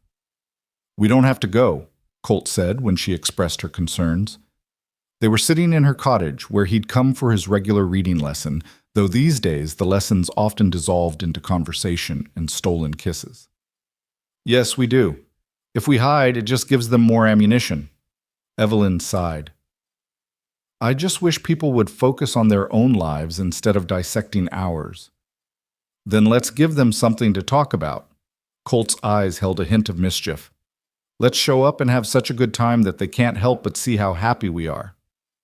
The night of the social arrived with fresh snow and temperatures so cold that frost formed on the inside of windows.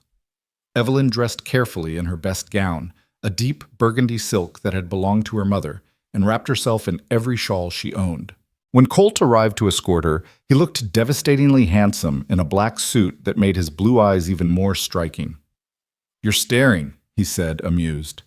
"You're worth staring at," Evelyn replied, making him laugh. The church was warm and bright, candles and lanterns casting golden light over decorations of pine boughs and holly. Nearly the entire town had turned out, and the noise of conversation and laughter filled the space. As Evelyn and Colt entered, several heads turned, and she felt the familiar prickle of being watched.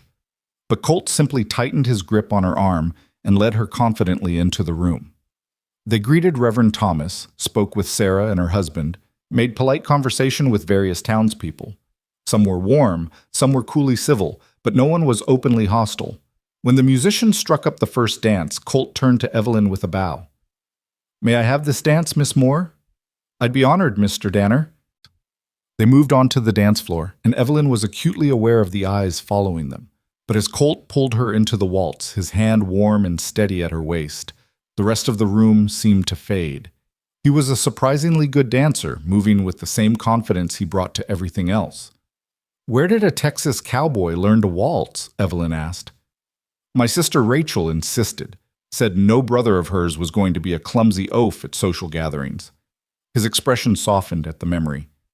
"She'd stand on my feet and make me practice until I got it right. I must have been about 12, and I thought it was the most useless skill in the world." He smiled. "Now I'm grateful." They danced 3 dances in a row, oblivious to the whispers, lost in their own world. When they finally stepped off the floor, Evelyn's cheeks were flushed and her heart was racing, not from exertion, but from the feel of Colt's hand in hers, his eyes never leaving her face, his presence solid and real in hers. The evening was going better than Evelyn had dared hope until the incident that would change everything. She had gone outside for a breath of air, the church having grown warm and stuffy with so many bodies. The night was crystal clear, stars brilliant in the black sky, her breath forming white clouds.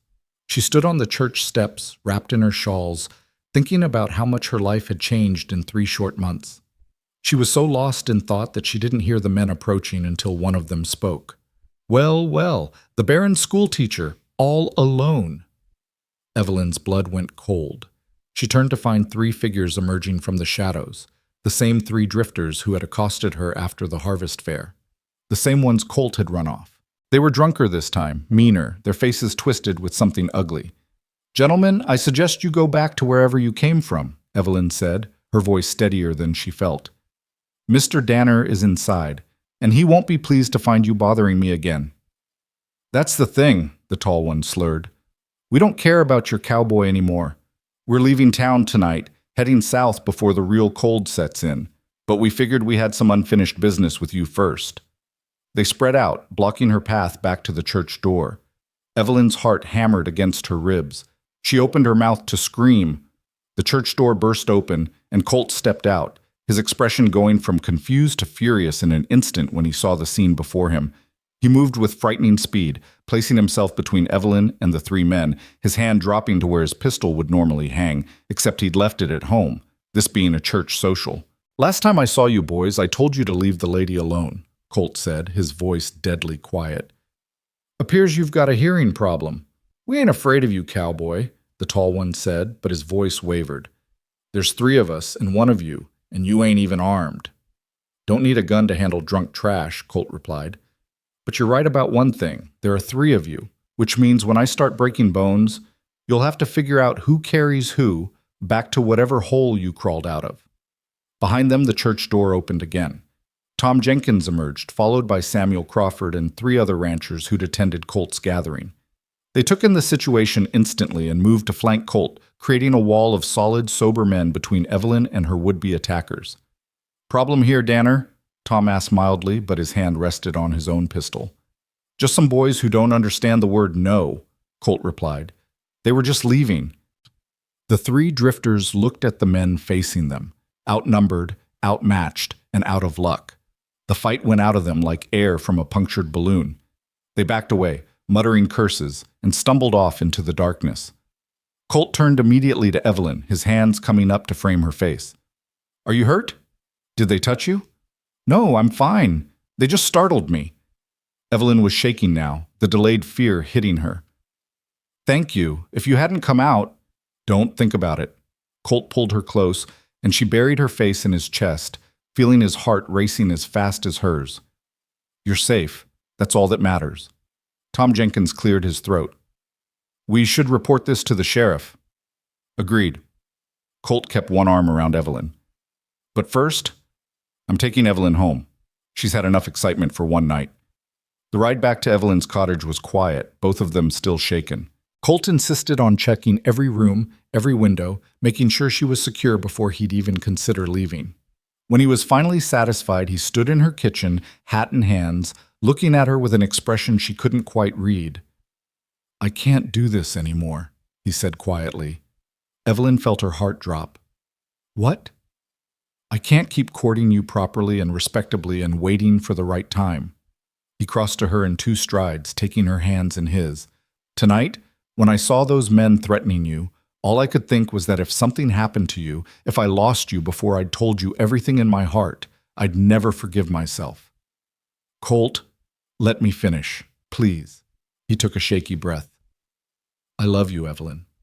I love your strength and your kindness and the way you care for your students. I love your smile and your stubborn determination and the way you make terrible coffee. I love that you challenge me to be better, to read better, to think deeper. I love you exactly as you are, and I don't care what you can or can't give me because you've already given me more than I ever hoped for. You've given me purpose and joy and a reason to build a future." Tears were streaming down Evelyn's face now. "I love you too. God help me. I love you so much it terrifies me." "Then marry me." The words came out raw, desperate. "Not someday. Not when the time is right. Now.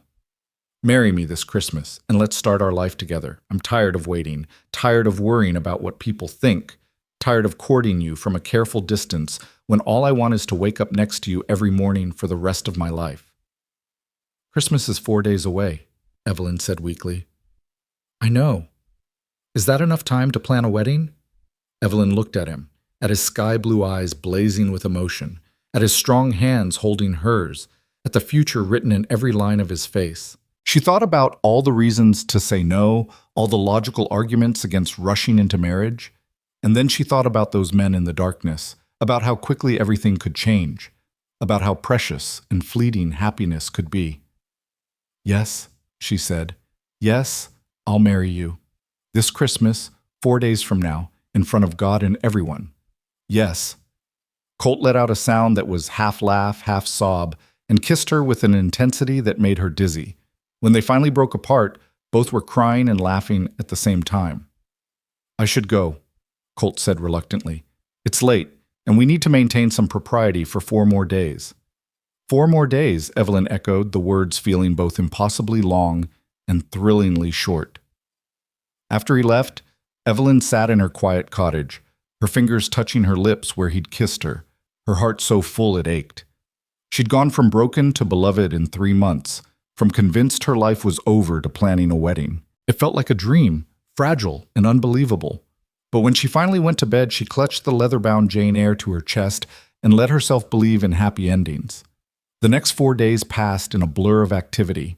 Sarah took charge of wedding preparations with the enthusiasm of a general marshalling troops. Evelyn's dress, the burgundy silk she'd worn to the social, was hastily altered to be more appropriate for a wedding. Reverend Thomas agreed to perform the ceremony on Christmas Eve, saying he could think of no better way to celebrate the birth of Christ than by blessing the union of 2 people so clearly in love. The guest list was kept small, intimate. Tom and Martha Jenkins, Samuel and Ruth Crawford, the other ranchers from Colt's gathering, Sarah and her husband, of course, Mrs. Henderson, who cried when Evelyn invited her and immediately began planning what food she'd bring to the reception, even some of Evelyn's students and their more open-minded parents. Notably absent from the invitation list were Mrs. Patterson and the other town gossips who had made Evelyn's life miserable. It was a small act of defiance, a statement that their new life would be built on their own terms, surrounded by people who supported them. On Christmas Eve morning, Evelyn woke to find the world covered in fresh snow, everything pristine and white and perfect. Sarah arrived early to help her dress, chattering nervously about hair and flowers and whether the church would be warm enough. "Are you scared?" Sarah asked as she fastened the final button on Evelyn's dress. "Terrified," Evelyn admitted. "But not of marrying Colt. I'm scared that it's all too good to be true, that something will go wrong, that I'll wake up and discover it was all a dream." "It's real," Sarah said firmly, "and you deserve this happiness, Evelyn. Stop waiting for the other shoe to drop and just enjoy it." The church was indeed warm when they arrived, candles glowing softly, pine boughs scenting the air. The small group of guests sat in the front pews, their faces friendly and welcoming. And at the altar, looking nervous and handsome in his dark suit, stood Colt Danner. When he saw Evelyn walking down the aisle toward him, his face transformed. The nervousness vanished, replaced by a smile so full of joy and love that Evelyn felt tears prick her eyes. By the time she reached him, she was crying openly, and so was he. Reverend Thomas smiled at them both. "Dearly beloved, we are gathered here today to witness the joining of two souls who have found in each other a love that transcends society's expectations and medical diagnoses, a love built on respect and admiration and genuine affection. This is a marriage blessed not because it meets conventional standards, but because it honors the most important standard of all, the commitment of two people to build a life together, come what may." The ceremony was simple but beautiful. Colt's voice shook when he said his vows, promising to love and cherish Evelyn in sickness and in health, in plenty and in want, until death parted them. Evelyn's voice was steadier, surprising herself, as she promised the same, to stand by him, to build a life with him, to love him with everything she had. When Reverend Thomas finally said, "You may kiss your bride," Colt cradled Evelyn's face in his hands and kissed her with a tenderness that made several guests sigh audibly. And when they turned to face their friends as husband and wife, Evelyn felt something she hadn't felt in months, complete, unqualified joy. The reception at the church hall was modest but joyful. There was food and music and dancing, and for once, Evelyn didn't care who was watching or what they might say. She danced with her husband, and laughed with friends and felt, for the first time since that terrible day in Dr. Hutchinson's office, like her life had meaning and purpose and a future worth living. As the evening wore down and guests began to depart, Tom Jenkins pulled Colt aside one final time.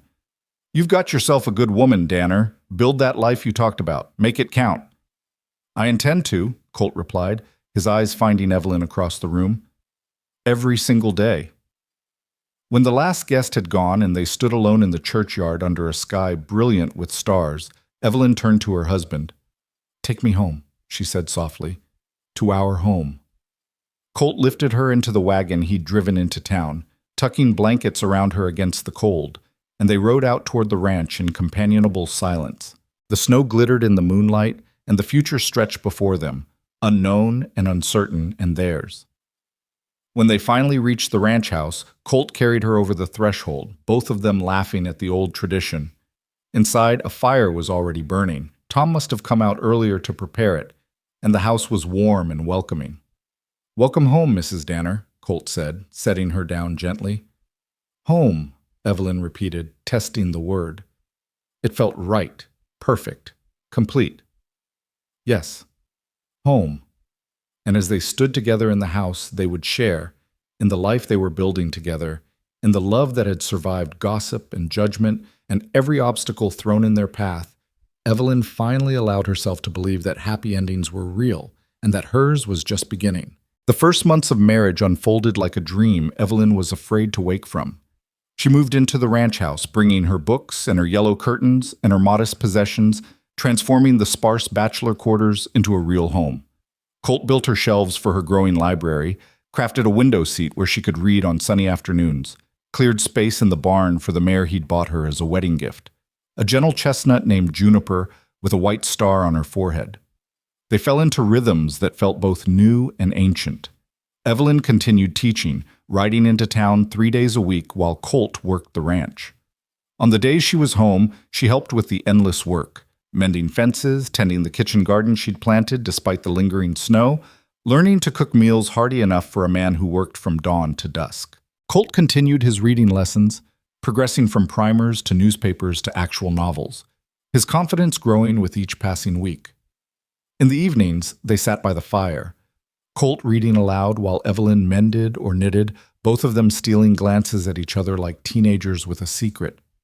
At night, they shared the bed Colt had built himself, and Evelyn discovered that intimacy could be tender and passionate and healing all at once, that being loved completely could begin to repair the broken places inside her. But the shadow of her infertility never fully lifted. It lingered at the edges of their happiness, a quiet ache that surfaced in unexpected moments. When Martha Jenkins visited and mentioned her daughter's new baby, Evelyn felt the familiar twist in her stomach. When they attended church and she watched young mothers shepherding their children, she wondered if Colt noticed, if he felt the absence as keenly as she did. She never asked. Some questions were too dangerous to voice. Spring arrived in late March, melting the snow and turning the ranch into a sea of mud. Evelyn threw herself into her garden with almost desperate energy, planting vegetables and herbs and flowers, creating life from soil and seed in a way her body never could. Colt watched her with gentle concern, but said nothing, simply helped her build raised beds and haul compost and string fences to keep the deer out. One evening in April, as they sat on the porch watching the sunset paint the mountains gold and purple, Colt finally broached the subject that had been hovering between them. "You've been quiet lately," he said, his arm around her shoulders. "More than usual. Something on your mind?" Evelyn was silent for a long moment, trying to find words for feelings she barely understood herself. "I'm happy," she said finally. "Happier than I ever thought I'd be. But sometimes I look around at what we're building, and I wonder what it's all for. What happens to this ranch when we're gone? Who inherits all this work we're putting in?" "We could adopt," Colt said quietly. "There are orphanages in Denver, children who need homes. We could give them a life here, a family." The suggestion should have filled Evelyn with hope, but instead she felt a complicated tangle of emotions she couldn't unravel. "Would that be enough for you? Raising someone else's children instead of your own?" Colt turned her to face him, his blue eyes serious. "Evelyn, I need you to hear this, really hear it. I didn't marry you hoping for children or planning to work around your condition. I married you because I love you exactly as you are. If we adopt someday, wonderful. If we don't, that's fine too. This ranch will go to whoever we choose to leave it to, or we'll sell it and donate the money to build a school. I don't care about legacy the way you think I do. But your family ranch in Texas, 3 generations, and I sold it," Colt interrupted gently, "because land and legacy aren't what matter. People matter. You matter. The life we build together matters, not what happens to it after we're dust." Evelyn felt tears sliding down her cheeks. "I want to believe that." "Then believe it." He kissed her forehead. "We're enough, Evelyn. Just you and me. We're enough." That conversation should have settled her anxiety, but instead it seemed to crack something open inside her. In the weeks that followed, Evelyn found herself crying at odd moments, while collecting eggs, while grading papers, while stirring soup that suddenly seemed too bright and too hot. She felt exhausted all the time, her body heavy and strange, her emotions swinging wildly between contentment and inexplicable sadness. Sarah noticed during one of their weekly visits in early May. They were sitting in Evelyn's kitchen, supposedly planning the end-of-year school program, but Evelyn kept losing her train of thought, staring out the window at nothing. "Evelyn," Sarah said carefully, "are you feeling all right? You look pale." "Just tired," Evelyn said automatically. "The end of the school year is always exhausting." "It's more than that. You've been tired for weeks." Sarah hesitated. "Have you been eating properly? Sleeping?" "Not really hungry lately," Evelyn admitted. "And I keep waking up feeling sick. It's probably just stress." Sarah's eyes widened. "Evelyn, when was your last monthly?" "I don't know. I haven't been keeping track." Evelyn stopped, her own eyes going wide as the implication hit her. No, that's impossible. Dr. Hutchinson said it was unlikely, not impossible," Sarah said urgently. "Evelyn, you need to see him, today." I can't be pregnant. Evelyn's voice shook. I can't. It would be cruel to hope for something that isn't real. But Sarah was already gathering her things, determination written across her face. We're going to town right now, even if it's just to rule it out. You need to know. The ride into Silver Creek felt endless. Evelyn's mind spun in circles, cataloging symptoms that could mean anything or nothing. The exhaustion, the nausea, the strange heaviness in her breasts. They could be explained by stress or illness or a dozen other things. To hope for pregnancy would be to set herself up for devastating disappointment. Dr. Hutchinson's office looked exactly as it had that terrible September day 7 months ago. The same worn chairs, the same antiseptic smell, the same stern portrait of some medical pioneer staring down from the wall. Evelyn's hand shook as she took a seat. The doctor emerged from his examination room, his eyebrows rising when he saw her. Mrs. Danner, this is unexpected. What brings you in? I need an examination, Evelyn said, her voice steadier than she felt. I've been feeling unwell, and Sarah thought... She couldn't finish the sentence. Dr. Hutchinson's expression shifted from surprise to something more complex. Come with me then. Let's see what's going on. The examination felt both identical to and completely different from the one 7 months ago.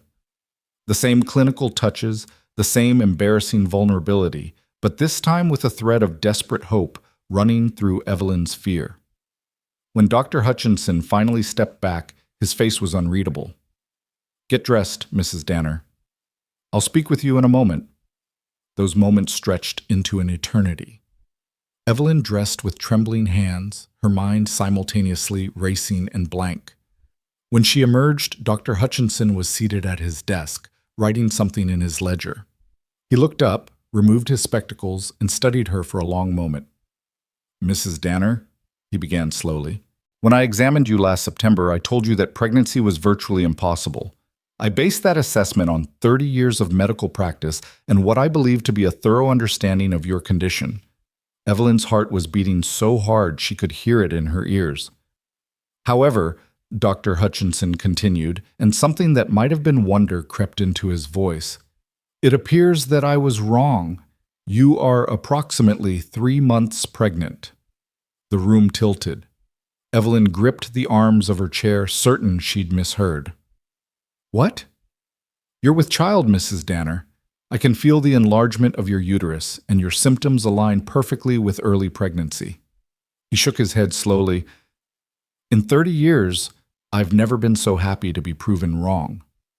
I don't know how this happened, whether my initial diagnosis was mistaken or whether this is simply a medical miracle. But the fact remains, you're going to have a baby. But you said I couldn't... I know what I said. Dr. Hutchinson's voice was gruff, but not unkind. And I believed it to be true. The malformation I observed should have made conception and implantation nearly impossible. Yet, here we are. Sometimes, Mrs. Danner, medicine doesn't have all the answers. Evelyn pressed her hands to her stomach, feeling nothing different yet, knowing everything had changed. Is the baby... Will it be all right? Can I carry it safely? The doctor's expression grew more serious. I won't lie to you. The same condition that should have prevented pregnancy could cause complications. You'll need to be careful, no heavy lifting, plenty of rest, immediate medical attention at any sign of bleeding or pain. The next 6 months will require caution and, frankly, a great deal of luck. But at this moment, you are pregnant with what appears to be a healthy fetus. I'm going to have a baby, Evelyn whispered, and suddenly she was crying, great heaving sobs that shook her entire body. I'm going to have Colt's baby. Dr. Hutchinson handed her a handkerchief, his own eyes suspiciously bright. Yes, you are. Now go tell that husband of yours before you faint from the shock. And Mrs. Danner, I'm truly happy for you both. Sarah was waiting in the outer room, jumping up the moment Evelyn emerged. One look at her friend's tear-stained, radiant face told her everything. Oh my God, Sarah breathed. Oh my God, Evelyn. They held each other in the doctor's waiting room, both crying and laughing, drawing curious stares from the other patients. Evelyn felt untethered from reality, like she might float away if Sarah wasn't anchoring her. I need to tell Colt. Evelyn said when she could finally speak. I need to go home right now and tell him. The ride back to the ranch was a blur. Evelyn pushed Juniper harder than she should have, then felt guilty and slowed down, remembering Dr. Hutchinson's warnings about caution. By the time she reached the ranch, the sun was setting and Colt was in the barn, tending to the horses after a day's work. He looked up when she burst in, his smile of greeting fading when he saw her expression. Evelyn? What's wrong? Are you hurt? I need to tell you something. Evelyn dismounted clumsily, her legs shaking. I saw Dr. Hutchinson today. Colt's face went pale. Are you sick? Is it serious? I'm pregnant. The words hung in the air between them. Colt stared at her, uncomprehending, as if she'd spoken in a foreign language. You're what? Pregnant. With child. I'm going to have a baby. Evelyn's voice broke. Our baby, Colt. The doctor said it shouldn't be possible, but it is. I'm 3 months along. For a heartbeat, Colt didn't move. Then he dropped the brush he'd been holding and closed the distance between them in 2 strides, his hands coming up to cup her face. Say it again, he demanded, his voice rough with emotion. I'm pregnant. We're going to have a baby. Colt sank to his knees in the hay-strewn barn floor, his arms wrapping around Evelyn's waist, his face pressed against her stomach. His shoulders shook with sobs, great wrenching sounds that seemed torn from somewhere deep inside him. Our baby? He managed between sobs. We're really going to have a baby? Yes. Evelyn ran her fingers through his hair, her own tears falling into the dark strands. I know it's shocking. I'm still trying to believe it myself, but Dr. Hutchinson confirmed it. There's a baby, Colt. Our baby.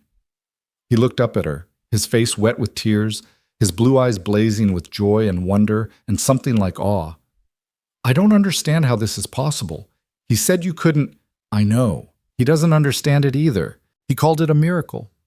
Evelyn laughed shakily. I'm terrified, Colt. Terrified something will go wrong, that I'll lose it, that this hope will be taken away. But for right now, in this moment, there's a baby growing inside me. Our baby. Colt rose to his feet, pulling her close, his hand spreading protectively over her still flat stomach. A miracle, he repeated softly. Our miracle. Then his expression shifted to concern. Is it safe? Are you both all right? What did the doctor say? He said I need to be careful, that there could be complications because of my condition. But right now, everything is fine. Evelyn covered his hand with hers. We have to be cautious, but Colt, we're going to have a baby. They stood like that in the dimming barn, holding each other, Colt's hand pressed to where their child was growing, both of them crying and laughing in equal measure. The horses shifted in their stalls, curious about the commotion, and somewhere outside an owl called its evening song, and the impossible had become real. That night, Colt refused to let Evelyn do anything that might be remotely strenuous. He cooked dinner, badly, burning the biscuits and oversalting the beans, and insisted she rest on the settee with her feet up. He brought her extra pillows, worried aloud about whether she was warm enough, cold enough, comfortable enough. Colt, Evelyn finally said, laughing despite her exhaustion. I'm pregnant, not dying. I can still function. I know, He ran a hand through his hair, looking adorably flustered. I don't want anything to happen. After everything we've been through, after being told this was impossible, I'm terrified of losing it. I am too, Evelyn admitted. Every moment. But we can't live in fear for the next 6 months. We have to trust that if this baby has fought this hard to exist, it's not going anywhere. Colt sat beside her, pulling her into his arms. When should we tell people? Not yet.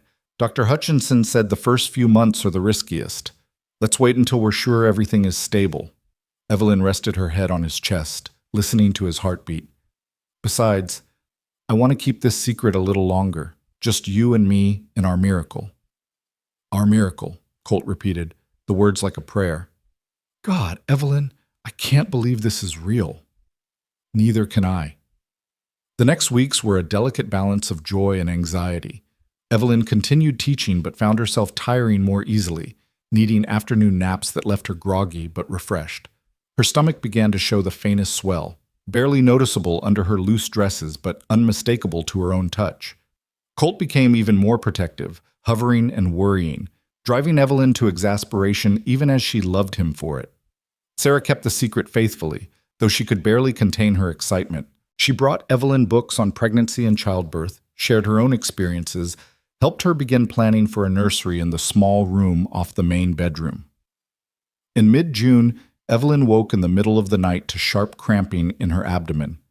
She lay still, terror washing over her in cold waves, afraid to move, afraid to wake Colt, afraid that the miracle was ending.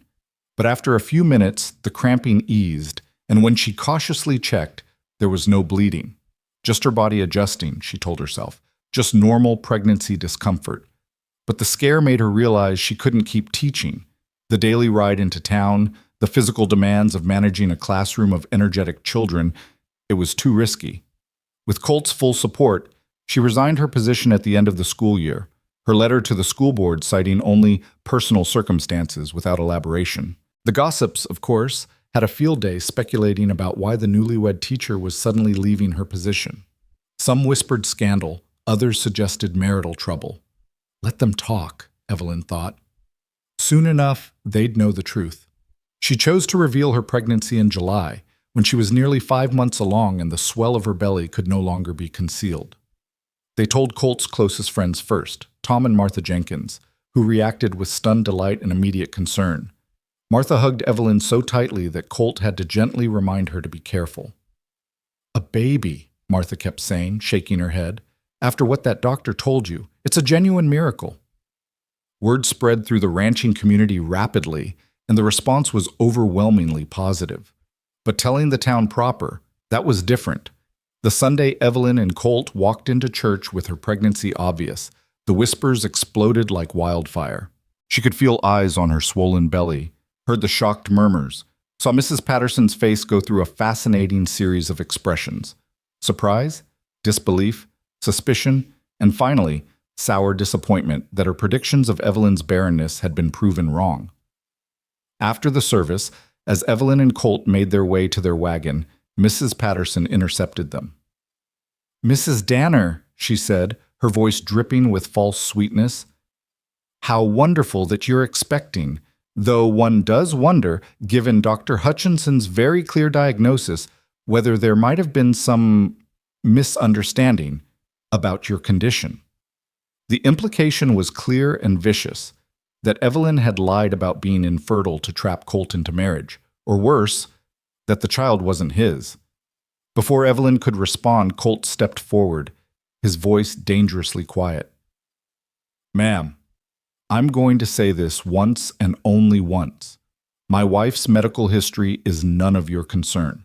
This baby is mine, is a gift we never expected, and if I hear you or anyone else suggesting otherwise, we'll be having a very different conversation. Are we clear?" Mrs. Patterson's face reddened, but she had the sense to back down. "Of course, Mr. Danner, I meant no offense." "See that you don't." Colt helped Evelyn into the wagon, his jaw tight with anger. As they drove away, Evelyn took his hand. "Thank you for defending me. Again." "Always," Colt said firmly. "I'll always defend you. And our baby."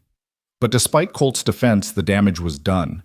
The gossip mills churned with new speculation, that Evelyn had fabricated her infertility, that she'd trapped Colt, that the pregnancy itself was somehow scandalous. Even some of the people who'd supported their marriage now looked at Evelyn with suspicion. It hurt, but Evelyn tried to focus on the positive. Dr. Hutchinson, when she went for her monthly examinations, expressed cautious optimism. The baby seemed healthy, growing well, moving regularly. Her condition, whatever it was, didn't seem to be affecting the pregnancy negatively. "I still don't understand it medically," the doctor admitted during her July visit. "By all logic, this shouldn't have happened. But nature has a way of defying our understanding.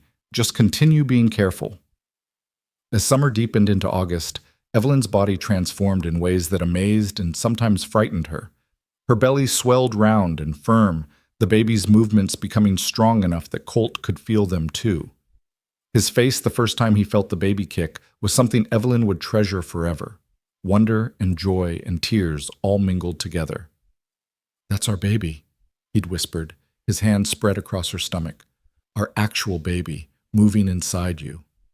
They spent hours talking to her belly, Colt reading aloud from the novels he'd finally mastered, Evelyn singing the lullabies her own mother had sung to her. They transformed the small room into a nursery, painting walls and building a cradle, arguing cheerfully over names. "If it's a boy, we could name him after my father," Colt suggested one evening as they worked on the cradle together, or rather as Colt worked and Evelyn supervised from a comfortable chair. "What was his name?" "James. James Robert Danner." "James Danner," Evelyn tested. "I like it. Strong but gentle. What if it's a girl?" Colt was quiet for a moment. "I'd like to name her Hope, because that's what she is. Hope when we thought there was none." Evelyn felt tears spring to her eyes, as they did so easily these days. "Hope Rachel Danner, after your sister too." "Perfect," Colt said softly. "Absolutely perfect." But as the pregnancy advanced, so did Evelyn's anxiety. She was in uncharted territory. A woman told she could never conceive, now carrying a baby that medical science said shouldn't exist. What if something went wrong at the last moment? What if her body, which had defied all odds to conceive, couldn't handle the delivery? The fears came to a head one night in late August when Evelyn woke from a nightmare, gasping and clutching her swollen belly. In the dream, she'd been in labor, but the baby wouldn't come, and Dr. Hutchinson kept saying it was impossible, that the baby couldn't exist, and she'd woken with tears streaming down her face. Colt held her, rocking her gently, murmuring reassurances. "It was just a dream, just a bad dream. You're both fine. I can feel the baby kicking right now. Feel?" He pressed her hand to her stomach, and sure enough, there was a firm thump against her palm. Their baby, very much alive, very much real. "I'm so scared," Evelyn admitted. "Scared that after everything, something will still go wrong, that I won't be able to deliver safely, that I'll lose the baby, or—" She couldn't finish the sentence. "Then we'll face it together," Colt said firmly. "Whatever happens, we'll face it together. But Evelyn, you're the strongest woman I know. You've survived gossip and prejudice and heartbreak. You'll survive this too." "How can you be so sure?" "Because you have to," Colt said simply. "Because that baby needs you, and because I need you. So you're going to get through this, and in a few weeks we're going to be holding our miracle baby, and all this fear will just be a memory." Evelyn wanted to believe him, needed to believe him, so she nodded against his chest and let him hold her until sleep claimed her again, dreamless this time, peaceful. September arrived with cooler temperatures and the first hints of autumn color on the distant mountains. Evelyn was enormous now, moving slowly, her back aching constantly, her ankles swollen. Dr. Hutchinson examined her weekly now, his expression a mixture of professional concern and genuine fascination. "Any day now," he said during her first September visit. "The baby's positioned correctly. Everything looks as good as can be expected. When labor starts, send for me immediately. Given your condition, I want to be there from the beginning." That night, Colt insisted they stay close to the house. He'd already arranged for Tom Jenkins to be on call, ready to ride for the doctor the moment labor began. Everything was prepared: clean linens, boiled water, the cradle waiting in the nursery, tiny clothes that Sarah had helped sew. All they could do was wait. The contractions started on a Tuesday morning, subtle at first, just a tightening across her belly that Evelyn almost dismissed as the false labor she'd experienced before. But these didn't stop. They came in waves, growing gradually stronger, more regular. By noon, Evelyn was certain. "Colt," she called from the bedroom where she'd been resting. "I think it's time." She'd never seen him move so fast. Within minutes, Tom was racing toward town for Dr. Hutchinson, and Colt was helping Evelyn through the increasingly intense contractions, his face pale but determined. "You're doing great," he kept saying, even as she gripped his hand hard enough to bruise. "Just breathe through it. Dr. Hutchinson will be here soon." But the doctor seemed to take forever to arrive, and by the time his buggy finally rattled into the yard, Evelyn was in agony, the contractions coming hard and fast, her body demanding to push even as she knew it was too soon. Dr. Hutchinson examined her quickly, his expression grave. "The baby's coming fast. Too fast. Mrs. Danner, I need you to listen to me very carefully and do exactly as I say. The next hours were a blur of pain and effort and fear. Colt stayed by her side the entire time, letting her crush his hand, wiping her forehead, murmuring encouragement, even as his own face reflected her terror. Dr. Hutchinson worked with grim efficiency, his instructions clipped and urgent. Push now. Stop. Breathe. Again. Evelyn had never known such pain existed. Her body was tearing itself apart, and she was certain she was dying, certain the baby was dying, certain this was God's punishment for daring to hope for the impossible. I can't, she sobbed at one point. I can't do this anymore. Yes, you can, Colt said fiercely, his face close to hers. You're almost there, Evelyn. Our baby's almost here. Just a little more. Please, love. Just a little more. And then, when she thought she had nothing left to give, when she was ready to surrender to the darkness creeping at the edges of her vision, Dr. Hutchinson said, "One more push. Give me one more push." Evelyn bore down with everything she had left, a scream tearing from her throat. And suddenly, miraculously, the pressure ceased. There was a moment of absolute silence, and then the most beautiful sound Evelyn had ever heard. A baby's cry, loud and indignant and unmistakably alive. "It's a girl," Dr. Hutchinson said, his voice thick with emotion. "Mrs. Danner, you have a daughter." Through her tears and exhaustion, Evelyn watched as the doctor quickly cleaned the baby and wrapped her in a blanket. Then he placed the squirming, crying bundle in her arms, and Evelyn looked down at the tiny red face, the shock of dark hair, the perfect miniature fingers, and felt her heart crack open with a love so fierce it was almost painful. "Hope," she whispered. "Hope Rachel Danner." Beside her, Colt was sobbing openly, his hand trembling as he reached out to touch his daughter's tiny fist. Hope immediately grasped his finger with surprising strength, and Colt made a sound that was half laugh, half sob. "She's perfect," he managed. "Evelyn, she's absolutely perfect." 10 fingers, 10 toes, strong lungs, and a fighting spirit, Dr. Hutchinson said, his own eyes suspiciously bright as he worked to deliver the afterbirth. "Mrs. Danner, you've just accomplished something I would have sworn was medically impossible. I don't know how to explain what I've witnessed here today, except to call it exactly what you said it was. A miracle." As he continued his work, making sure Evelyn was recovering properly, checking for complications, Evelyn couldn't take her eyes off her daughter. Hope had stopped crying and was looking around with unfocused eyes, her tiny mouth working as if already searching for food. "She's hungry," Evelyn said wonderingly. "Then feed her," Dr. Hutchinson said with a smile. "Welcome to motherhood, Mrs. Danner." With Sarah's help, she'd arrived shortly after the birth, summoned by Tom. Evelyn managed to nurse Hope for the first time. The sensation was strange and wonderful and slightly painful, and when Hope latched on and began to feed with determined vigor, Evelyn felt tears streaming down her face again. "I'm a mother," she whispered to Colt, who sat beside her on the bed, his arm around her shoulders, his eyes never leaving his daughter. "I'm actually a mother." "You're an amazing mother," Colt corrected, kissing her temple. "You brought our miracle into the world. You fought for her every step of the way. And now she's here, and she's perfect, and we're a family." A family.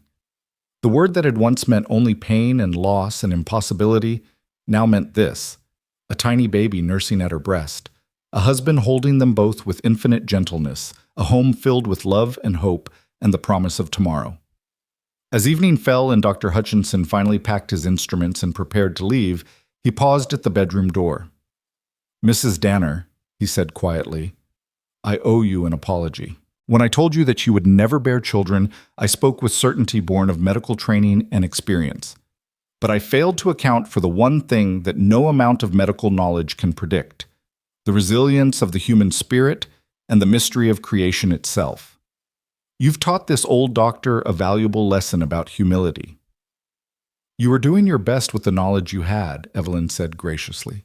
"And when it mattered most, you were here to help bring hope safely into the world. I'm grateful for that."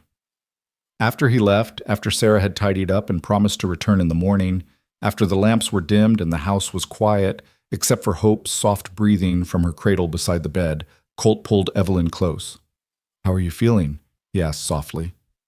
Exhausted. Sore. Like I've been trampled by a herd of cattle. Evelyn smiled. And happier than I ever thought possible. Me too. Colt looked over at the cradle where Hope slept, swaddled and peaceful. When I saw those men threatening you that night after the harvest fair, I thought that was the most scared I'd ever be. Then when you told me you were pregnant, I thought that was the most scared I'd ever be. But today, listening to you in labor, watching you fight to bring our baby into the world, that was true terror. But we made it through, Evelyn said. All three of us. All three of us, Colt echoed. Our family. They lay together in the darkness, listening to their daughter breathe, and Evelyn thought about the journey that had brought them here. From that terrible day in Dr. Hutchinson's office to this moment, from broken to beloved, from barren to mother, from despair to hope, it felt like a lifetime had passed. In some ways, it had. The woman she'd been then, afraid and alone and convinced her life was over, that woman was gone. In her place was someone stronger, someone who'd learned that medical diagnoses weren't destiny, that love could rewrite the future, that impossible things happened when you were brave enough to hope for them. In the cradle, Hope stirred and made a small sound, not quite a cry. Evelyn started to rise, but Colt was faster, lifting their daughter with careful gentleness and bringing her to Evelyn. I think someone's hungry again, he said, settling Hope into her mother's arms. As Evelyn nursed her daughter in the quiet darkness, Colt's hand resting protectively on her shoulder, she finally allowed herself to believe that this was real, that this happiness wouldn't be snatched away, that the whispers about her being barren and useless had been replaced by the soft sounds of a baby's contented feeding. They were a family now. Against all odds, despite every diagnosis and prediction, they were a family. And nothing, not gossip or prejudice or medical impossibility, could take that away from them. The first weeks of Hope's life passed in a blur of sleepless nights and overwhelming love. Evelyn discovered that motherhood was simultaneously the most exhausting and most fulfilling thing she'd ever experienced. Hope was a demanding baby, waking every few hours to nurse, crying with impressive volume when she was hungry or uncomfortable, but also capable of moments of such perfect peace that Evelyn would sit for hours just watching her sleep. Colt was a devoted father from the start, changing diapers without complaint, walking the floors with Hope when she was fussy, singing off-key lullabies that somehow always soothed her. He'd built a rocking chair and placed it by the bedroom window, and Evelyn spent countless hours there, nursing Hope, while watching the autumn colors deepen across the valley. The town's reaction to Hope's birth was mixed, as Evelyn had expected. Some people genuinely celebrated the miracle. Mrs. Henderson brought over a beautiful quilt she'd sewn, Sarah organized a parade of well-wishers bearing casseroles and baby clothes, and even Reverend Thomas came to offer his blessing, calling Hope a testament to God's mysterious grace. But others, particularly Mrs. Patterson and her circle, remained skeptical and unkind. The whispers persisted, that Evelyn had lied about her infertility, that she'd trapped Colt into marriage, even absurd suggestions that the baby wasn't his. Colt wanted to confront them directly, but Evelyn stopped him. "Let them talk," she said one evening as she nursed Hope in the rocking chair. "We know the truth. Dr. Hutchinson knows the truth. The people who matter believe us. The rest? They're just bitter people looking for reasons to be cruel." "It's not right," Colt muttered, pacing the bedroom. "You shouldn't have to endure their poison." "I've endured worse." Evelyn looked down at Hope, who was nursing contentedly, her tiny hand resting against Evelyn's breast. "And I have everything I need right here. Their opinion doesn't matter anymore." But even as she spoke those words, Evelyn knew they weren't entirely true. The whispers still stung, still made her question herself in quiet moments. Had she somehow fabricated her infertility for attention? Had Dr. Hutchinson been mistaken from the start? The logical part of her brain knew these doubts were ridiculous. She'd been examined thoroughly. The diagnosis had been clear and devastating. Yet the gossip's cruel insinuations had a way of burrowing under her skin. The issue came to a head in late October when Evelyn took Hope into town for the first time since the birth. She needed supplies and was tired of being cooped up at the ranch, no matter how much she loved it. Sarah had encouraged her, saying it was time to show the town that Evelyn Danner had nothing to hide or be ashamed of. The moment Evelyn walked into the general store with Hope bundled in her arms, she felt the familiar prickle of attention. Mrs. Henderson greeted her warmly, cooing over the baby, but several other women in the store fell silent, their eyes hard and judgmental. Evelyn was gathering her purchases when she overheard Mrs. Patterson's voice from the next aisle, pitched just loud enough to be clearly audible. "I'm just saying it's suspicious, that's all. A woman claims to be barren, marries a wealthy rancher in unseemly haste, and suddenly she's pregnant? Any sensible person would have questions." Another woman's voice, one Evelyn didn't recognize, responded. "But the doctor confirmed her condition originally. Surely he wouldn't have been mistaken about something so serious." "Doctors can be fooled," Mrs. Patterson said darkly, "especially by a clever woman who knows how to manipulate a situation. Mark my words, there's more to this story than we're being told." Evelyn felt her face burn with shame and anger. Hope, sensing her mother's distress, began to fuss, her small whimpers quickly escalating to full cries. Evelyn tried to soothe her, but her hands were shaking, her vision blurring with tears. "That's quite enough, Eleanor." The new voice was stern and authoritative. Evelyn peered around the shelf to see Dr. Hutchinson standing in the store entrance, his medical bag in hand, his expression thunderous. "Dr. Hutchinson," Mrs. Patterson said, her face paling slightly, "I was simply discussing—" "You were spreading malicious lies about my patient," the doctor interrupted coldly, "and I will not stand here and allow you to continue." He moved into the store, his presence commanding immediate attention. Every person present fell silent, watching the confrontation unfold. "I examined Evelyn Moore last September and diagnosed her with a congenital uterine malformation that made pregnancy virtually impossible," Dr. Hutchinson said, his voice carrying clearly through the store. "I use that word virtually because in medicine we learn never to say never, but I believed, based on 30 years of experience, that she would never conceive. I told her as much, and it broke her heart. I watched that diagnosis destroy her sense of self-worth and her hopes for the future." Mrs. Patterson opened her mouth to speak, but Dr. Hutchinson held up a hand. "I'm not finished. When Evelyn came to me 7 months ago suspecting pregnancy, I was skeptical. I examined her expecting to find some other explanation for her symptoms. But to my absolute astonishment, she was indeed pregnant. I have been monitoring her throughout this pregnancy, half expecting complications at every turn, unable to explain medically how this conception occurred. And yet 6 weeks ago, I delivered a healthy baby girl, a child that by all medical logic shouldn't exist." He paused, his eyes sweeping the crowd. "Now, you can choose to believe that this is some elaborate deception, that Evelyn somehow fooled me twice, once into believing she was infertile and once into believing she was pregnant. Or you can accept the simpler explanation, that sometimes, very rarely, medicine encounters something it cannot explain, something miraculous." "But," Mrs. Patterson tried again. "Mrs. Patterson, if you continue to spread these lies, I will be forced to discuss your medical history publicly as well. I'm sure your fellow townspeople would be fascinated to learn about the treatments you sought for your own fertility issues 20 years ago. Treatments that were, I might add, ultimately unsuccessful." The color drained from Mrs. Patterson's face. Around the store, several women looked away uncomfortably, and Evelyn realized with a shock that Mrs. Patterson's cruelty had been born from her own pain and failure. "I thought as much," Dr. Hutchinson said quietly. "Perhaps, Eleanor, you might consider that judging others harshly for their medical conditions is particularly hypocritical, coming from someone who struggled with similar issues." He turned to Evelyn, his expression softening. "Mrs. Danner, I apologize that you had to hear such ugliness. Please, let me walk you to your wagon." Evelyn, still stunned by the doctor's fierce defense, nodded mutely. As Dr. Hutchinson escorted her from the store, she heard Mrs. Henderson's voice ring out. "Eleanor Patterson, I've tolerated your mean-spirited gossip for years, but this is beyond the pale. You're no longer welcome in my establishment. Please leave."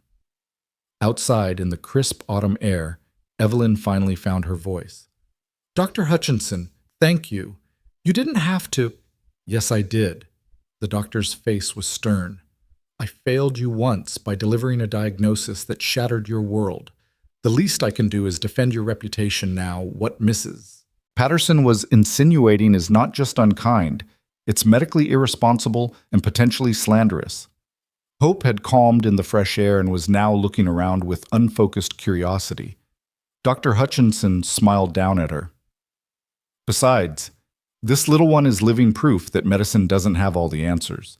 She's special, Mrs. Danner. A genuine miracle baby. Don't let bitter women diminish that. After that day, something shifted in Silver Creek. Dr. Hutchinson's public defense of Evelyn, combined with Mrs. Henderson's banishment of Mrs. Patterson, seemed to turn the tide of public opinion. The whispers didn't stop entirely, but they became less pointed, less cruel. More people began stopping by the ranch to visit, to see the miracle baby, to offer congratulations that seemed genuine rather than suspicious. Even some of Mrs. Patterson's former allies distanced themselves from her, unwilling to be associated with someone who'd been publicly humiliated by the respected town doctor. Mrs. Patterson herself became increasingly isolated, her attempts at stirring up controversy falling on deaf ears. Winter arrived early again that year, and Evelyn found herself cherishing the enforced isolation.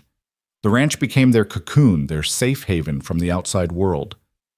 Hope grew rapidly, becoming more alert and responsive with each passing week. Her eyes, which had started unfocused and dark, began to lighten into a blue remarkably similar to Colt's.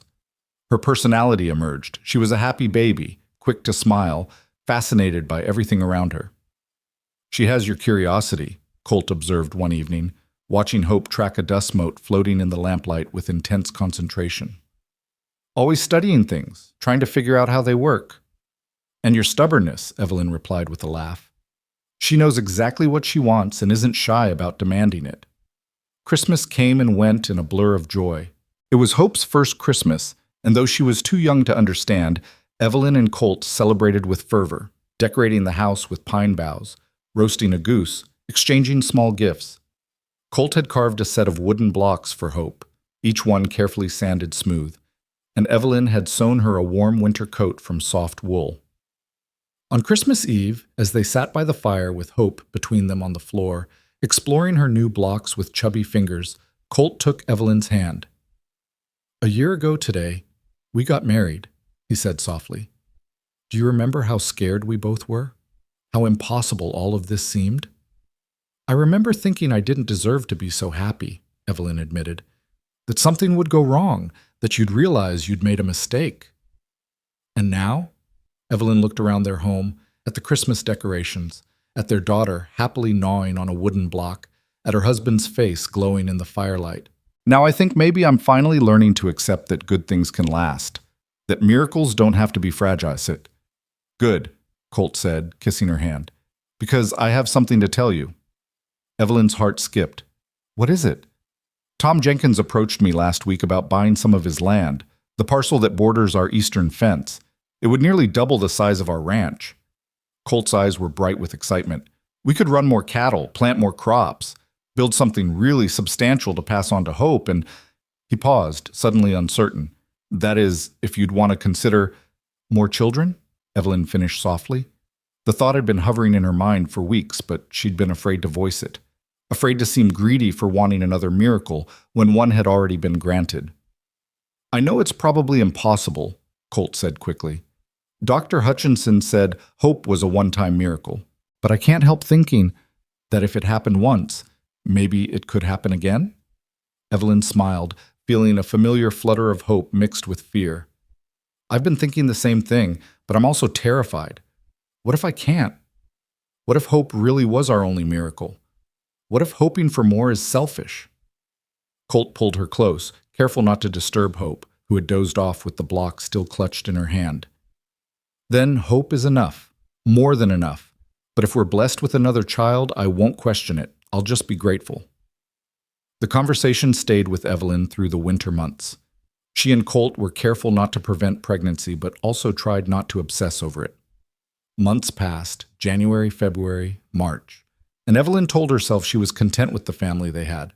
Hope was thriving, becoming more active and vocal every day. By her first birthday in September, she was crawling everywhere, pulling herself up on furniture, babbling in a language only she understood. Then, in early October, Evelyn woke with familiar nausea. At first, she dismissed it as something she'd eaten, but when it continued for 3 days, then a week, she began to wonder. Her monthly cycle, which had returned a few months after Hope's birth, was late. Her breasts felt tender.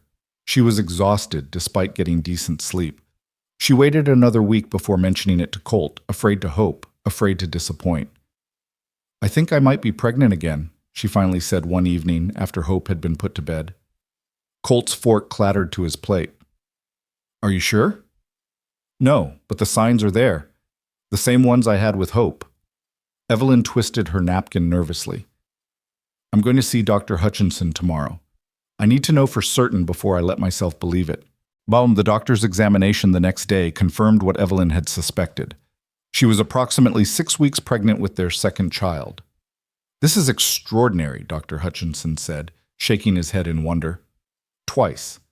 Mrs. Danner, you've conceived twice with a condition that should have prevented any pregnancy at all. I've been reviewing medical journals, consulting with colleagues in Denver, and even back east. No one has documented a case quite like yours." "Is it dangerous?" Evelyn asked, her hand instinctively moving to her still flat stomach. "Will this pregnancy be riskier than the last?" "All pregnancies carry risk, especially given your history. But you carried Hope to term successfully, delivered her safely. That gives me hope that your body has somehow adapted, that whatever malformation I initially observed isn't as limiting as I believed." He smiled. "I'll monitor you closely as before. But Mrs. Danner, I think you might want to consider that you're not quite as infertile as we all thought." The news transformed their household. Colt was even more protective this time, if that was possible, hovering over Evelyn until she had to remind him she'd managed one pregnancy already and knew what she was doing. Hope, oblivious to the changes coming, continued her cheerful destruction of anything within reach, keeping them both busy and entertained. This pregnancy felt different from the first. Evelyn was less afraid, more confident in her body's ability to nurture life. She was also busier, chasing after an active 1-year-old while dealing with morning sickness and exhaustion. But the fear was still there, buried beneath the confidence. The fear that asking for 2 miracles was tempting fate. The winter was mild that year, and by the time Evelyn began to show in early spring, the ranch was already greening up nicely. Colt had purchased the land from Tom Jenkins and was working himself nearly to exhaustion expanding their operation. They hired 2 ranch hands to help with the work, and the house felt suddenly full of life and activity. In April, when Evelyn was 5 months along, Sarah visited with her own children in tow. She'd had another baby since Hope's birth, a son named Daniel, and the 2 women sat in Evelyn's kitchen while their children played on the floor, comparing pregnancy notes and laughing at the chaos of motherhood. 2 miracles, Sarah marveled, her hand on Evelyn's swollen belly. "Evelyn, do you realize what an astonishing thing this is? You were told you'd never have children, and here you are, expecting your second." "Sometimes I still can't believe it's real," Evelyn admitted. "I keep waiting to wake up and find it was all a dream."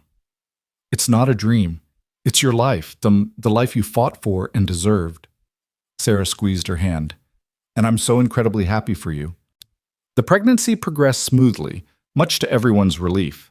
Dr. Hutchinson examined Evelyn monthly, then weekly as her due date approached, each time expressing amazement at how well she was carrying the baby. Hope, now walking and starting to form words, seemed to sense something was changing. She became more clingy with Evelyn, wanting to be held constantly, patting her mother's belly with curious hands. "Baby," Evelyn would tell her, guiding Hope's hand to where the new baby kicked. "That's your baby brother or sister." Hope would giggle and say something that sounded vaguely like baby, then demand to be picked up, apparently deciding she preferred being the baby herself.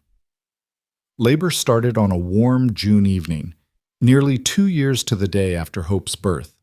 This time, Evelyn recognized the signs immediately and calmly informed Colt that it was time. They'd prepared better this time. Martha Jenkins came to watch Hope. Dr. Hutchinson arrived within the hour, and Evelyn labored in the same bedroom where Hope had been born, feeling both anxious and strangely nostalgic. This labor was faster than the first, more intense but somehow more manageable. Evelyn knew what to expect now, knew what her body was capable of. And when Dr. Hutchinson finally said, "It's a boy," and placed the squirming, crying baby in her arms, Evelyn felt that same overwhelming rush of love she'd felt with Hope. "Samuel," she said, looking down at her son's red, angry face. "Samuel James Danner." Colt, who'd been pale and terrified throughout the labor, despite having done this before, let out a sob of relief and joy. "A son," he whispered. "We have a son." Dr. Hutchinson checked both mother and baby thoroughly before finally declaring them both healthy. "Two miracle babies," he said, sitting back with an expression of wonder. "Mrs. Danner, you've single-handedly rewritten my understanding of reproductive medicine. I'll be publishing a paper about your case, with your permission, of course, and with your identity protected." "As long as it helps other women," Evelyn said, exhausted but happy. "If there are other women out there who've been told they can't have children, maybe our story will give them hope." The years that followed were full and rich in ways Evelyn had never imagined possible. Hope and Samuel grew up together on the ranch, becoming best friends and constant companions. Hope was protective of her younger brother, showing him how to climb trees and catch frogs and ride the patient old mare Colt kept for the children. Samuel idolized his sister, following her everywhere, his cheerful laugh echoing through the house. Evelyn resumed teaching, but this time from home, tutoring the children of neighboring ranchers who were too far from town to attend the regular school. Her reputation as an excellent teacher spread, and soon she had more students than she could handle. Colt built an addition onto the house, a proper schoolroom with desks and blackboards and shelves for books. And 3 mornings a week, the ranch house became a one-room school. The ranch prospered beyond their expectations. Colt's hard work and business sense, combined with the skills Evelyn had taught him, made them one of the most successful operations in the territory. They employed several ranch hands year-round, and during busy seasons even more. The house was expanded again and then again, growing from a simple ranch house into something approaching a manor. But success didn't change them fundamentally. They remained the same people who'd fallen in love over terrible coffee and reading lessons, who'd defied a town's gossip to build a life together. They still sat on the porch in the evenings, watching the sunset paint the mountains gold. They still read together by firelight. They still looked at each other across the dinner table with the same love and wonder they'd felt in those early days. And then, impossibly, miraculously, when Hope was 7 and Samuel was 5, Evelyn discovered she was pregnant again. 3 times, Dr. Hutchinson said, now elderly but still practicing. 3 children from a woman I diagnosed as permanently infertile.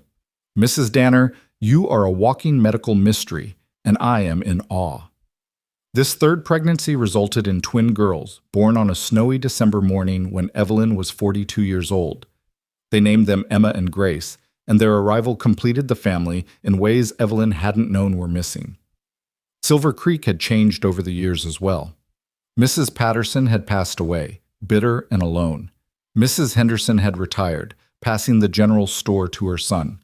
New families had moved in, and the old gossips who'd made Evelyn's life miserable were either gone or silent. The story of the barren schoolteacher who'd borne 4 children had become local legend, told and retold until it took on mythic proportions. But for Evelyn, it was simply her life. The impossible life she'd built with Colt, brick by brick, choice by choice, miracle by miracle. 20 years after that terrible September day in Dr. Hutchinson's office, Evelyn stood on her porch watching her children play in the yard. Hope was 24 now, engaged to marry a good man from a neighboring ranch. Samuel was 22, working the ranch with his father, already proving to be a natural horseman and rancher. The twins were 13, still at home, still filling the house with noise and laughter and the particular chaos that only teenage girls could create. Colt emerged from his barn and walked across the yard toward her, his hair now touched with silver, his face weathered by years of outdoor work, but his eyes still that same brilliant blue that had captured her heart at the harvest fair so long ago. "What are you thinking about?" he asked, slipping his arm around her waist. "Everything," Evelyn said honestly. "That day Dr. Hutchinson told me I'd never have children. The weeks I spent convinced my life was over. Meeting you, being brave enough to hope again." She gestured at the scene before them. "All of this. Any regrets?" "Not a single one." Evelyn leaned into him, feeling the solid warmth of his body against hers. Well, maybe one. I regret every moment I spent believing I was broken or worthless or less than whole. You were never any of those things, Colt said firmly. Even before the children, even when we thought hope was impossible, you were always enough, Evelyn. I know that now. She turned to look at him. Do you ever wonder what our lives would have been like if I hadn't been able to have children? If hope really had been impossible? Colt was quiet for a moment, considering. Sometimes, he admitted, but not with regret. If we'd never had children, we would have found other ways to build a meaningful life. We would have traveled, maybe, adopted, poured ourselves into the ranch and the community. We would have been happy because we had each other. He smiled. The children are incredible gifts. Don't misunderstand me. But they're additions to what we already had, not the foundation of it. You're the foundation, Evelyn. You always were. How did I get so lucky? Evelyn whispered, tears pricking her eyes, though whether from emotion or simply the way her eyes watered more easily these days, she wasn't sure. Luck had nothing to do with it, Colt said, kissing her temple. You were brave. You took a chance on a cowboy who couldn't read properly and didn't give a damn what the town thought. You fought for happiness when everyone told you it was impossible. That's not luck, love. That's courage. In the yard, Hope called out to her siblings, organizing them into some game. Samuel pretended to protest, but quickly joined in, his laughter carrying clear across the evening air. The twins shrieked with delight, chasing their older brother around the yard. It was chaos and noise and exactly the kind of life Evelyn had mourned as impossible all those years ago. Do you remember what you said that night when those men threatened me? Evelyn asked. The night you proposed? I said a lot of things that night, Colt replied with a smile. You said you loved me exactly as I was, that you didn't care what I could or couldn't give you because I'd already given you purpose and joy and a reason to build a future. Evelyn turned in his arms to face him fully.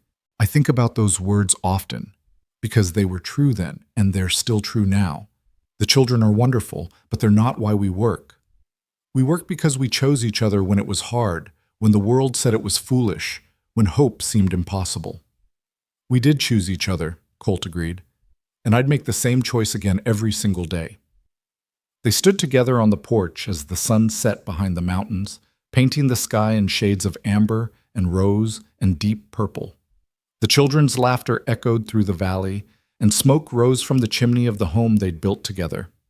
In the distance, Evelyn could see the lights of Silver Creek beginning to glow as lamps were lit against the gathering darkness. It was an ordinary evening, the kind they'd shared thousands of times before. But it was also extraordinary.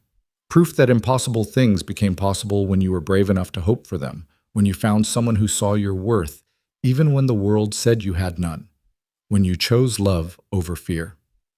Come inside, Evelyn said finally, as the evening air grew cool.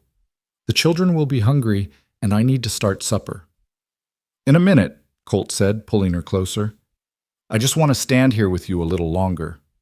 So they stood, wrapped in each other's arms, watching their impossible family play in the yard of their impossible home, living their impossible life.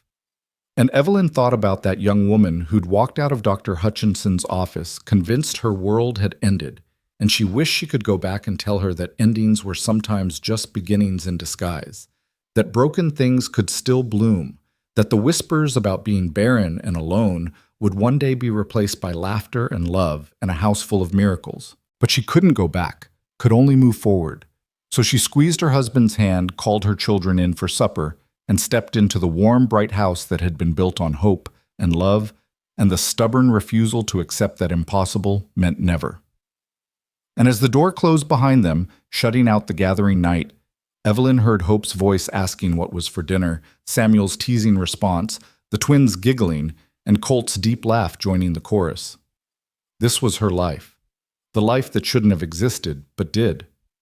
The life that proved miracles weren't just real, they were worth fighting for, worth hoping for, worth believing in even when everyone said you were foolish.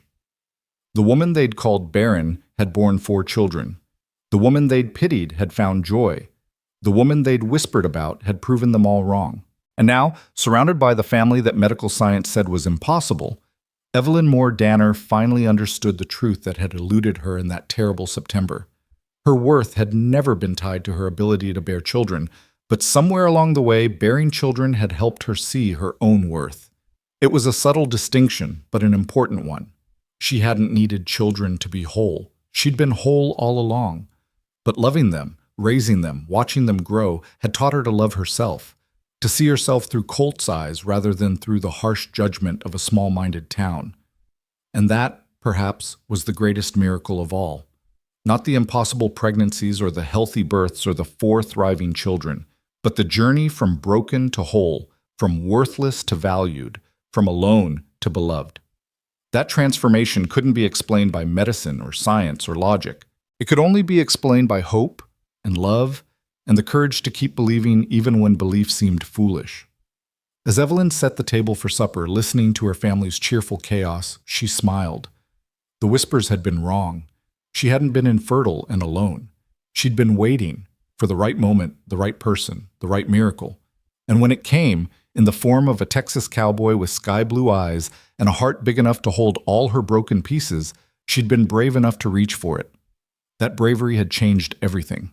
And now, 20 years later, in a house full of love and laughter and the beautiful impossible, Evelyn finally understood that some stories don't end where they seem to. They just begin in a different way, and the words "the end" are really just another way of saying happily ever after.